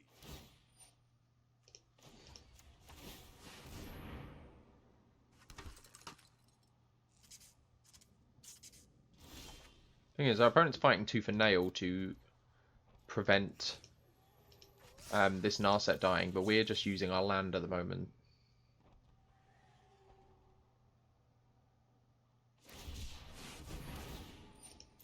So this doesn't actually keep Narset alive. They get to eat 1 though.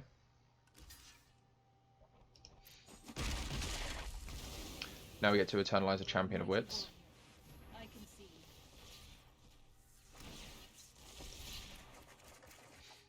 So discard Sunscourge Champion and Priest, I guess.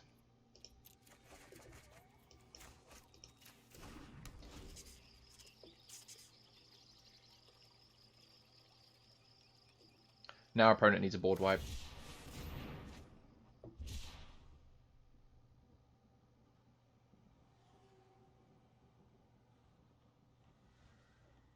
How many packs do we think they're running? They've gone past 2 already.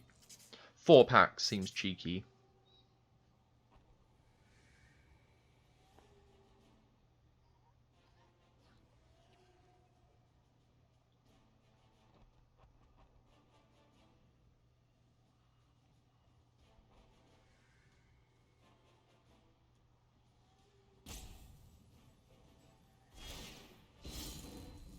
You'll have to get through me first. sit back on defense. So I guess we like have to go for it at some point.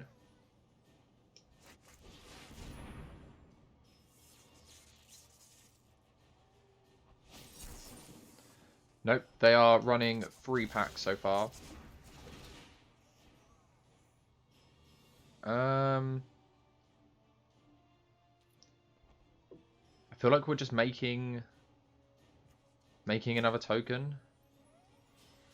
Is that too unimpactful? Like, probably. We could just copy, make a Gideon.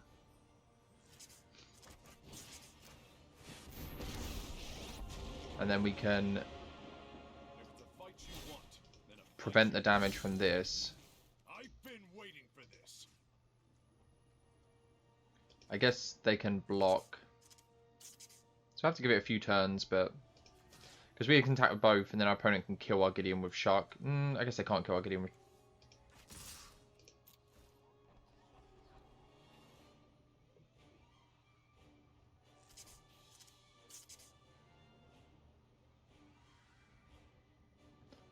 We can still block the Gideon with a champion.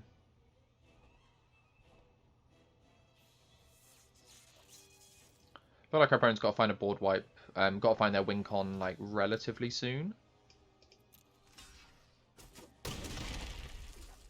This good Gideon's bought them so much time. And I assume they're on 4 Pact of Negations now, since we've seen the 3rd one.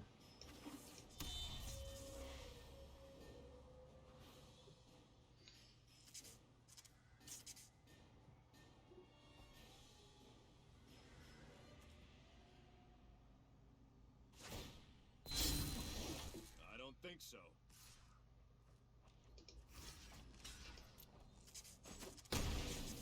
That's why we played that out.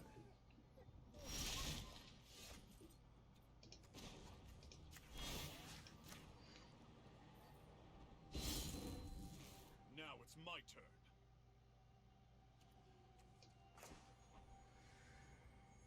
turn. It's like quite likely that our opponent has a board wipe.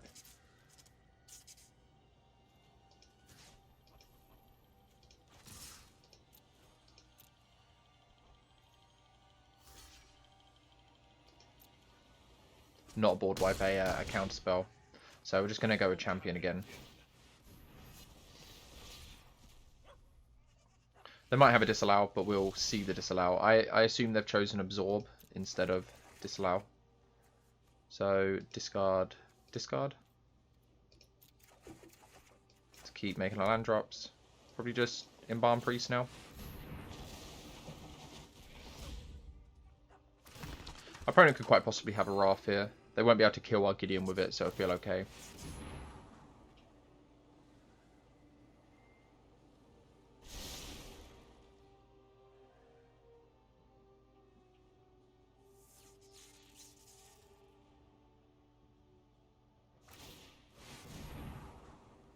Okay, opponent's scrying main phase, not upkeep. I guess they assumed they wanted to draw first.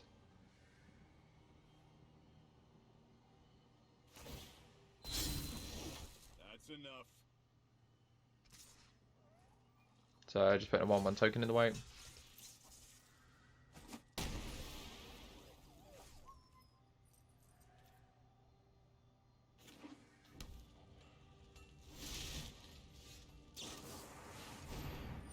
So opponent's just going to end the turn. It means they're going to get to kill our Gideon now with their Shark.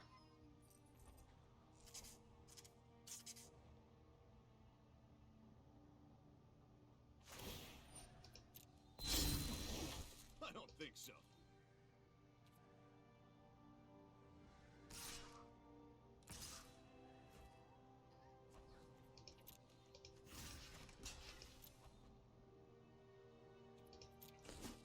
I think the problem our opponents had this game is they haven't had much card advantage outside of a Narset, which only got activated once. Yep.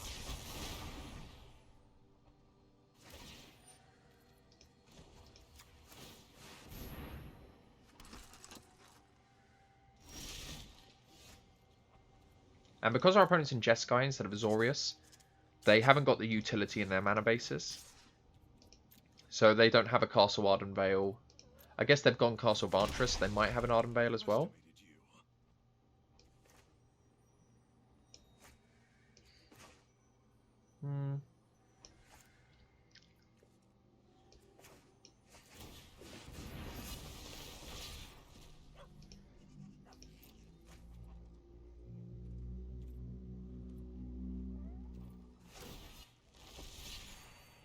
We've played out both of our restorations, so there's no reason to... There's no reason to keep cards in hand now. Apart from to discard. We'll just play out of all of our lands, and then if we hit like multiple champions, we can do them in the same turn.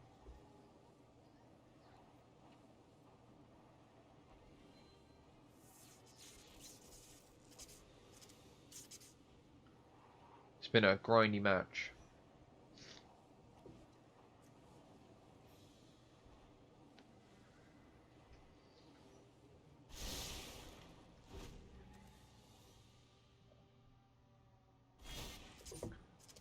Preventing damage again.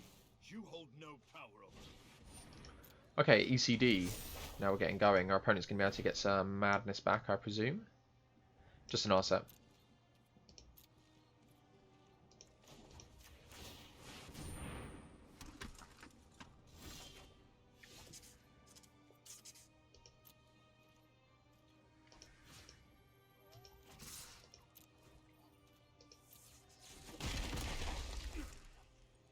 Force my hand. Okay, so after that we probably just want to activate Castle. So opponent's going to get this Narset back. I'm surprised they haven't found a Teferi yet with the amount they've scryed and drawn. Maybe they're not running it, but pretty good card advantage engine. So opponent can opt to board wipe here. Let's do this one-on-one. Most of our creatures are indestructible this turn.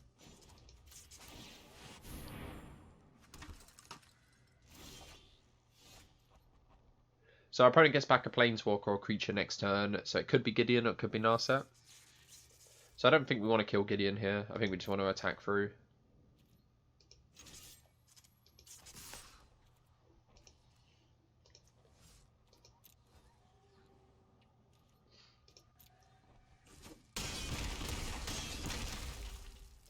We can take him out next turn. And if we have any planes left, we can thin the deck here.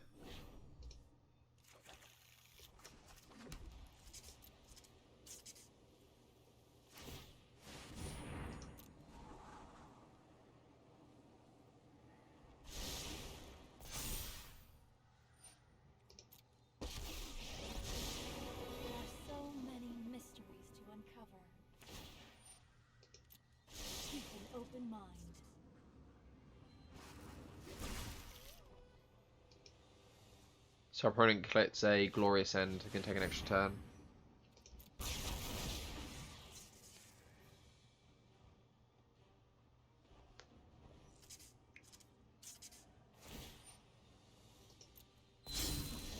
Stand down.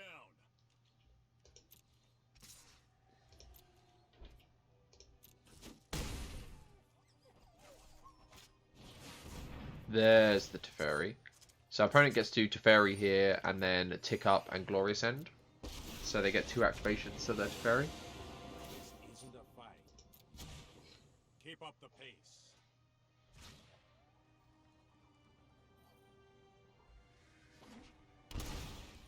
I don't believe we're going to get our wall as well if our opponent ends his turn.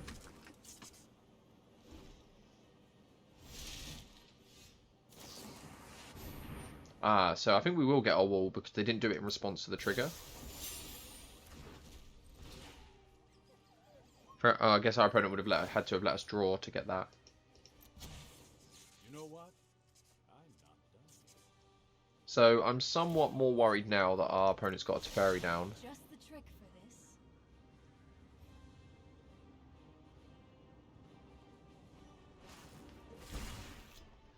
And they have a timely reinforcements. Okay, feels like it's slipping away now.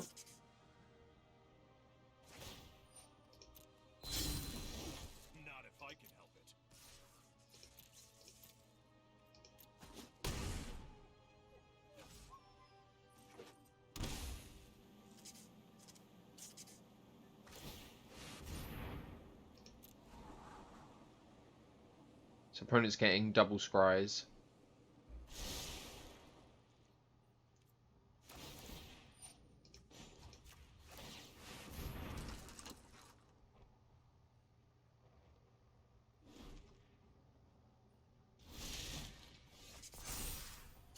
Okay, Banishing Light. What can we do with a Banishing Light? Probably just try and take this to Fairy. Opponent might have another Pact. Absorb. Nope. We'll try to take this to Fairy though. That didn't go according to plan.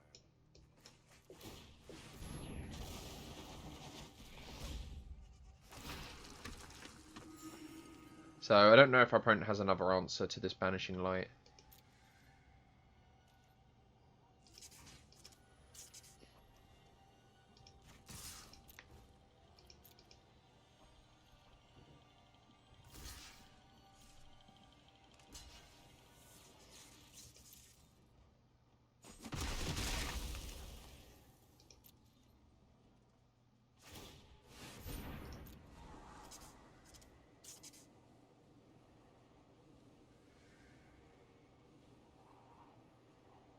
Okay, both on top.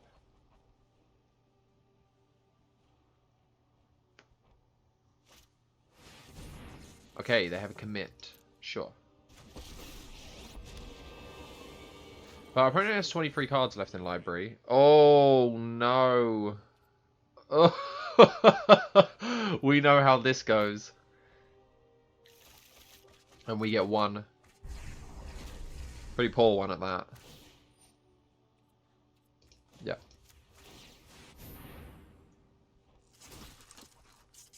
I don't think our opponent activate their Gideon this turn. Oh, I guess they're still ticking up the Teferi for some reason. I thought that was the untap. No, here comes Gideon. No, I don't think so. Okay, so we'll just eat this off.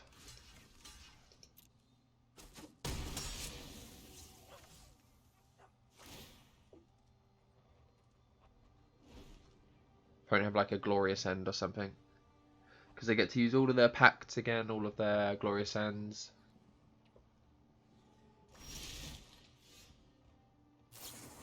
Yep.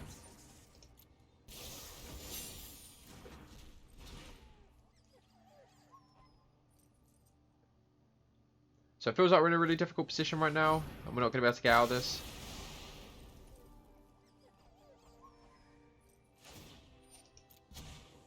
Keep up the pace.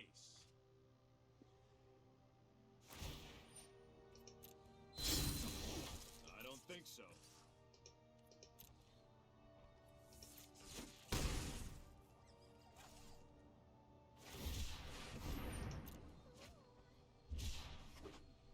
Control seems like one of the better archetypes against what we're doing. Just stopping our key threats from resolving. Just picking us apart. We don't really have much interaction. Yeah, it doesn't feel like we got much here since we can't chart a course.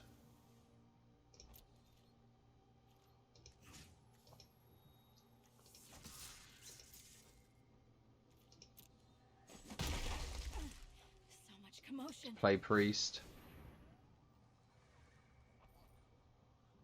So opponent has some interaction here. We also found their Castle Ardenvale.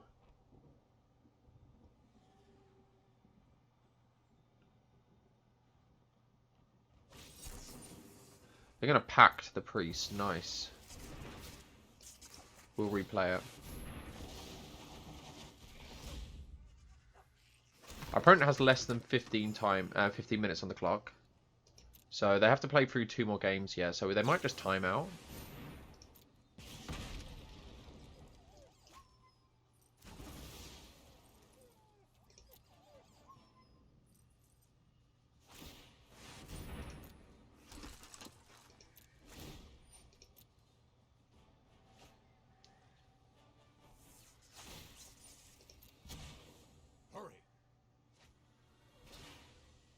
Yeah, opponent has to close this game away some way or another.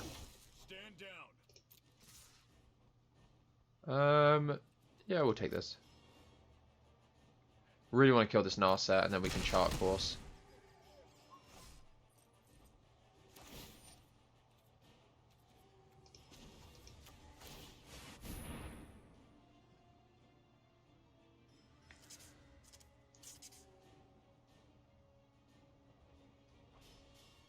Sublime Epiphany.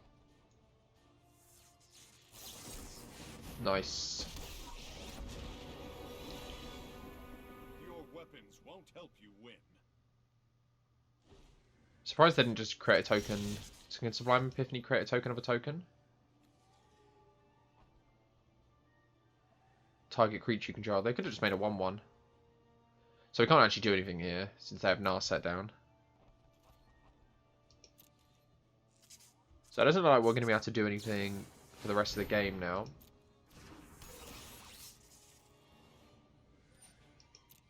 Yeah, Sublime Epiphany again. Just draw a card. Create a token of Torrential Gearhulk, I guess. Oh, that's some nice synergy.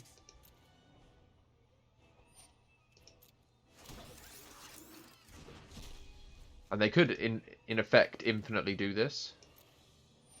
So they're just going to use this to draw another card. Shoot their own creature? Nope. So if our opponent has instant speed removal, we're dead. No, we're dead either way. Let's draw. Yeah, we're dead. Good game, opponent. So against what our opponent's up to, what do we want to do? We definitely want our counter spells. We want our, I guess, our Ixalan's Bindings. We don't really want these mopey creatures. We definitely don't want our board wipes, I don't think. I still think we're on the Anointed Possession plan, but we're on the try and disrupt our opponent plan at the same time. So we'll run it like that and see how we get on, but Control is definitely not one of our better matchups. Okay, we are going on the play, and this looks like a no-land hand, but we actually have 3 lands, so we're going to keep this. And I don't think we mind losing life against this opponent.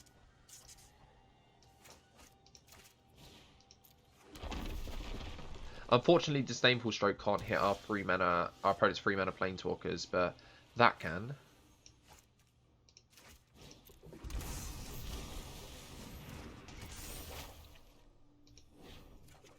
So it seems like the most important Planeswalker in our opponent's deck is Gideon.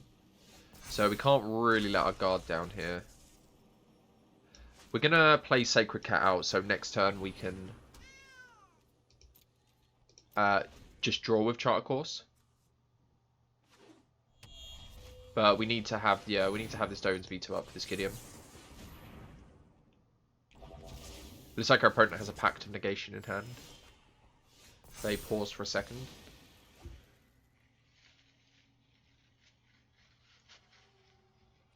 So just attack here. Charter Course. And we'll hold up Disdainful Stroke.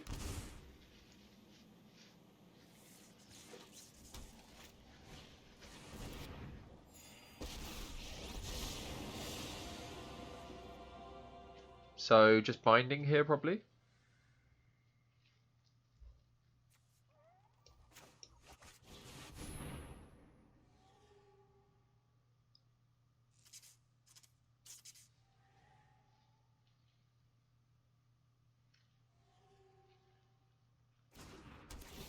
This gives our opponent a chance to resolve to Fairy. Mind needs a rest.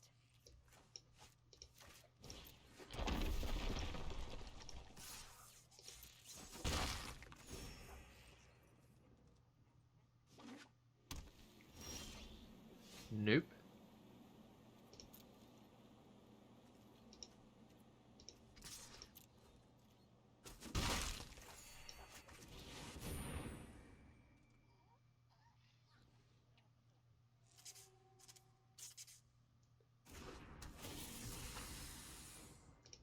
So having the Ixalan's Binding on board as well makes our Mythos a bit better. We're just going to discard the second champion. Ah, no! Oh, forgot to play land. Damn it.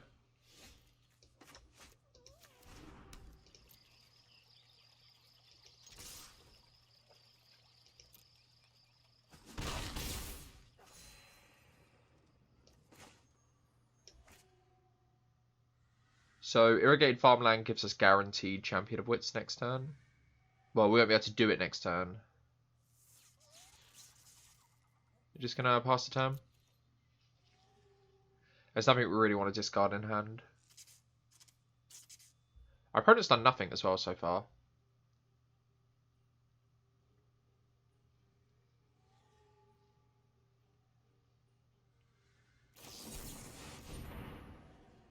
So yeah, we're just going to counter this.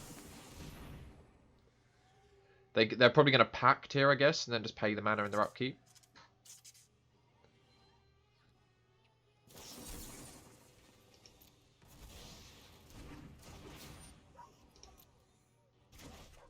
So they lose 5 mana on the next turn. If you wish to surrender now, I understand.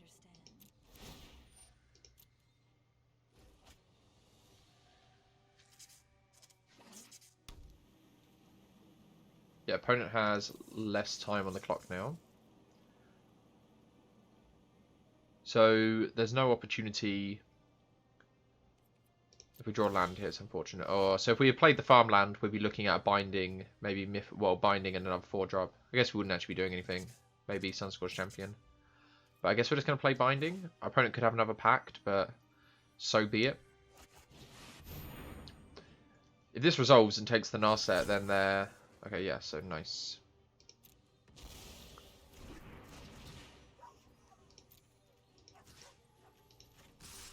But we're setting up to be able to... Because I don't think we're going to Banishing Light this.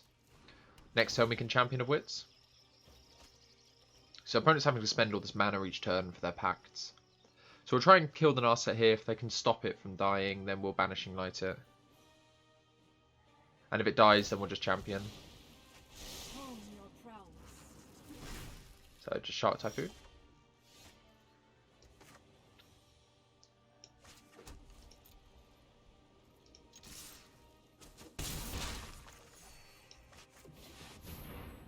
See if our opponent's got a counter spell. Nope. So they can't let this Mythos resolve, I don't think. Oh, okay, so we're in a prime position to take over now.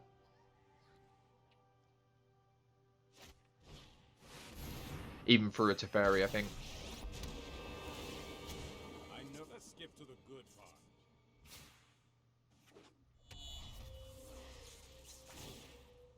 Our opponent needs to stop a champion here. I guess we could just get this back and hold up Dovin's Veto, which I think I prefer. I don't mind our opponent drawing a few extra cards when we have triple Anointed Procession in play. And we're going to have Veto up. Enough.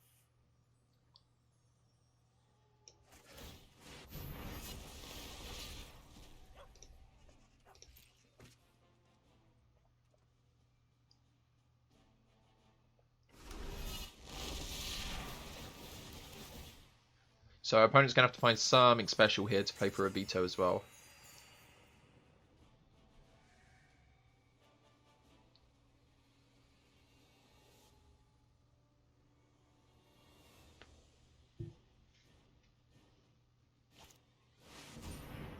So commit.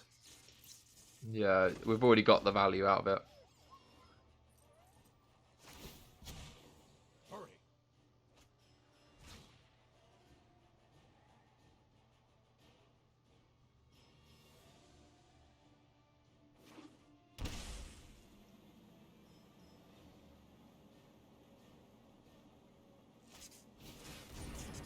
So our opponent needs double board wipe here.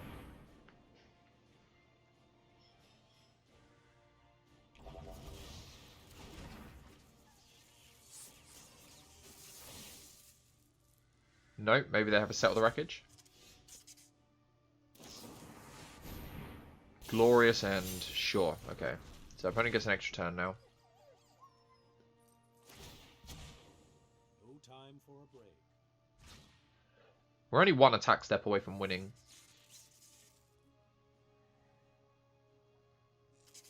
And we have a Champion of Wits to refill.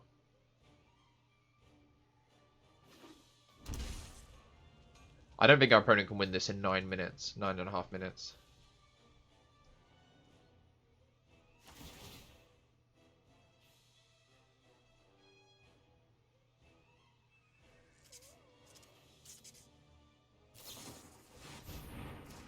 So our opponent just like Glorious Ends here again. Oh, they're going to lose the game, aren't they, because of Glorious End.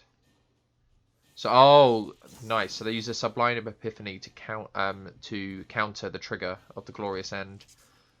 I guess they can create another Torrential Gearhulk and Memory if they wanted to. Or they could commit to get rid of another token. Anointed Procession token.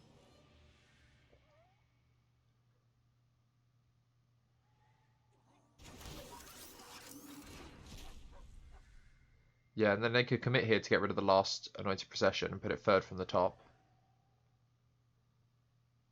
Some nice mop up. But outside of Settle the Wreckage, we should be good.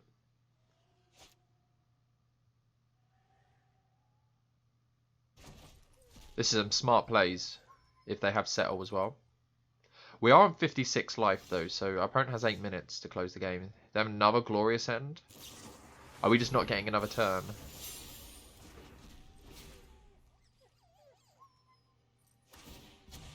Our opponent has to get through our board state though.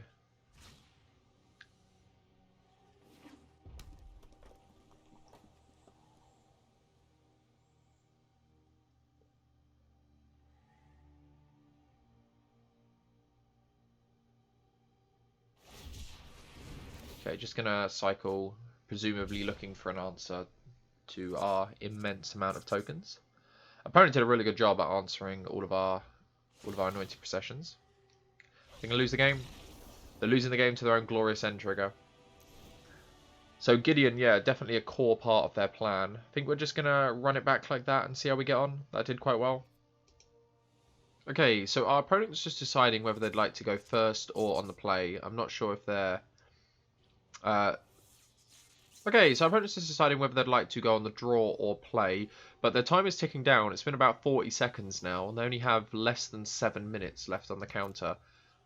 6 minutes 40, so unlikely that our opponent's going to be able to close this. So maybe Anointed Procession, how it beats Controlled, is just by gaining an insane amount of life, draw the game out for as long as possible. And yeah. We played Sultai a little bit, I think, just before this game, and we did a little bit worse against them, but I feel like they closed the game a bit faster with Nissas. Jeskai doesn't feel like it can close the game as fast. But yeah, let's see what our opponent's doing. Gonna speed through this for you guys.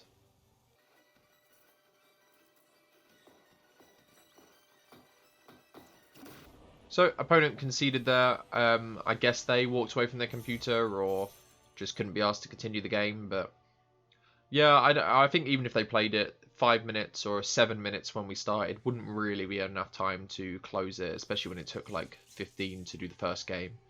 But yeah, there we go. Hey guys, cheers for sticking around till the end of the video. I hope you guys enjoyed the gameplay as much as I did. This list is so much fun to play. Obviously, there's quite a few rares and mythics, so if you're working on a budget and you haven't got necessarily all of the cards, then I wouldn't necessarily pick up this list. It's really, really satisfying to play, but it folds to so many different things. As you saw in the video, it really, really struggles with control, and if someone can remove your Anointed Procession or interact with your Mythos, or they just have a reasonable amount of interaction, you're going to find it really difficult to pull through.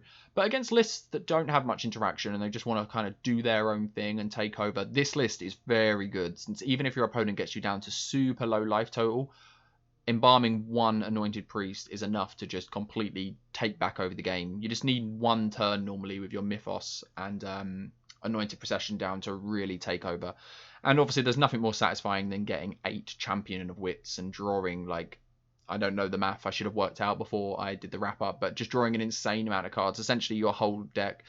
Sacred Cat, so essential. But yeah, I love the list. I hope you guys enjoyed it as well, which is why you probably stuck around to the end of the video.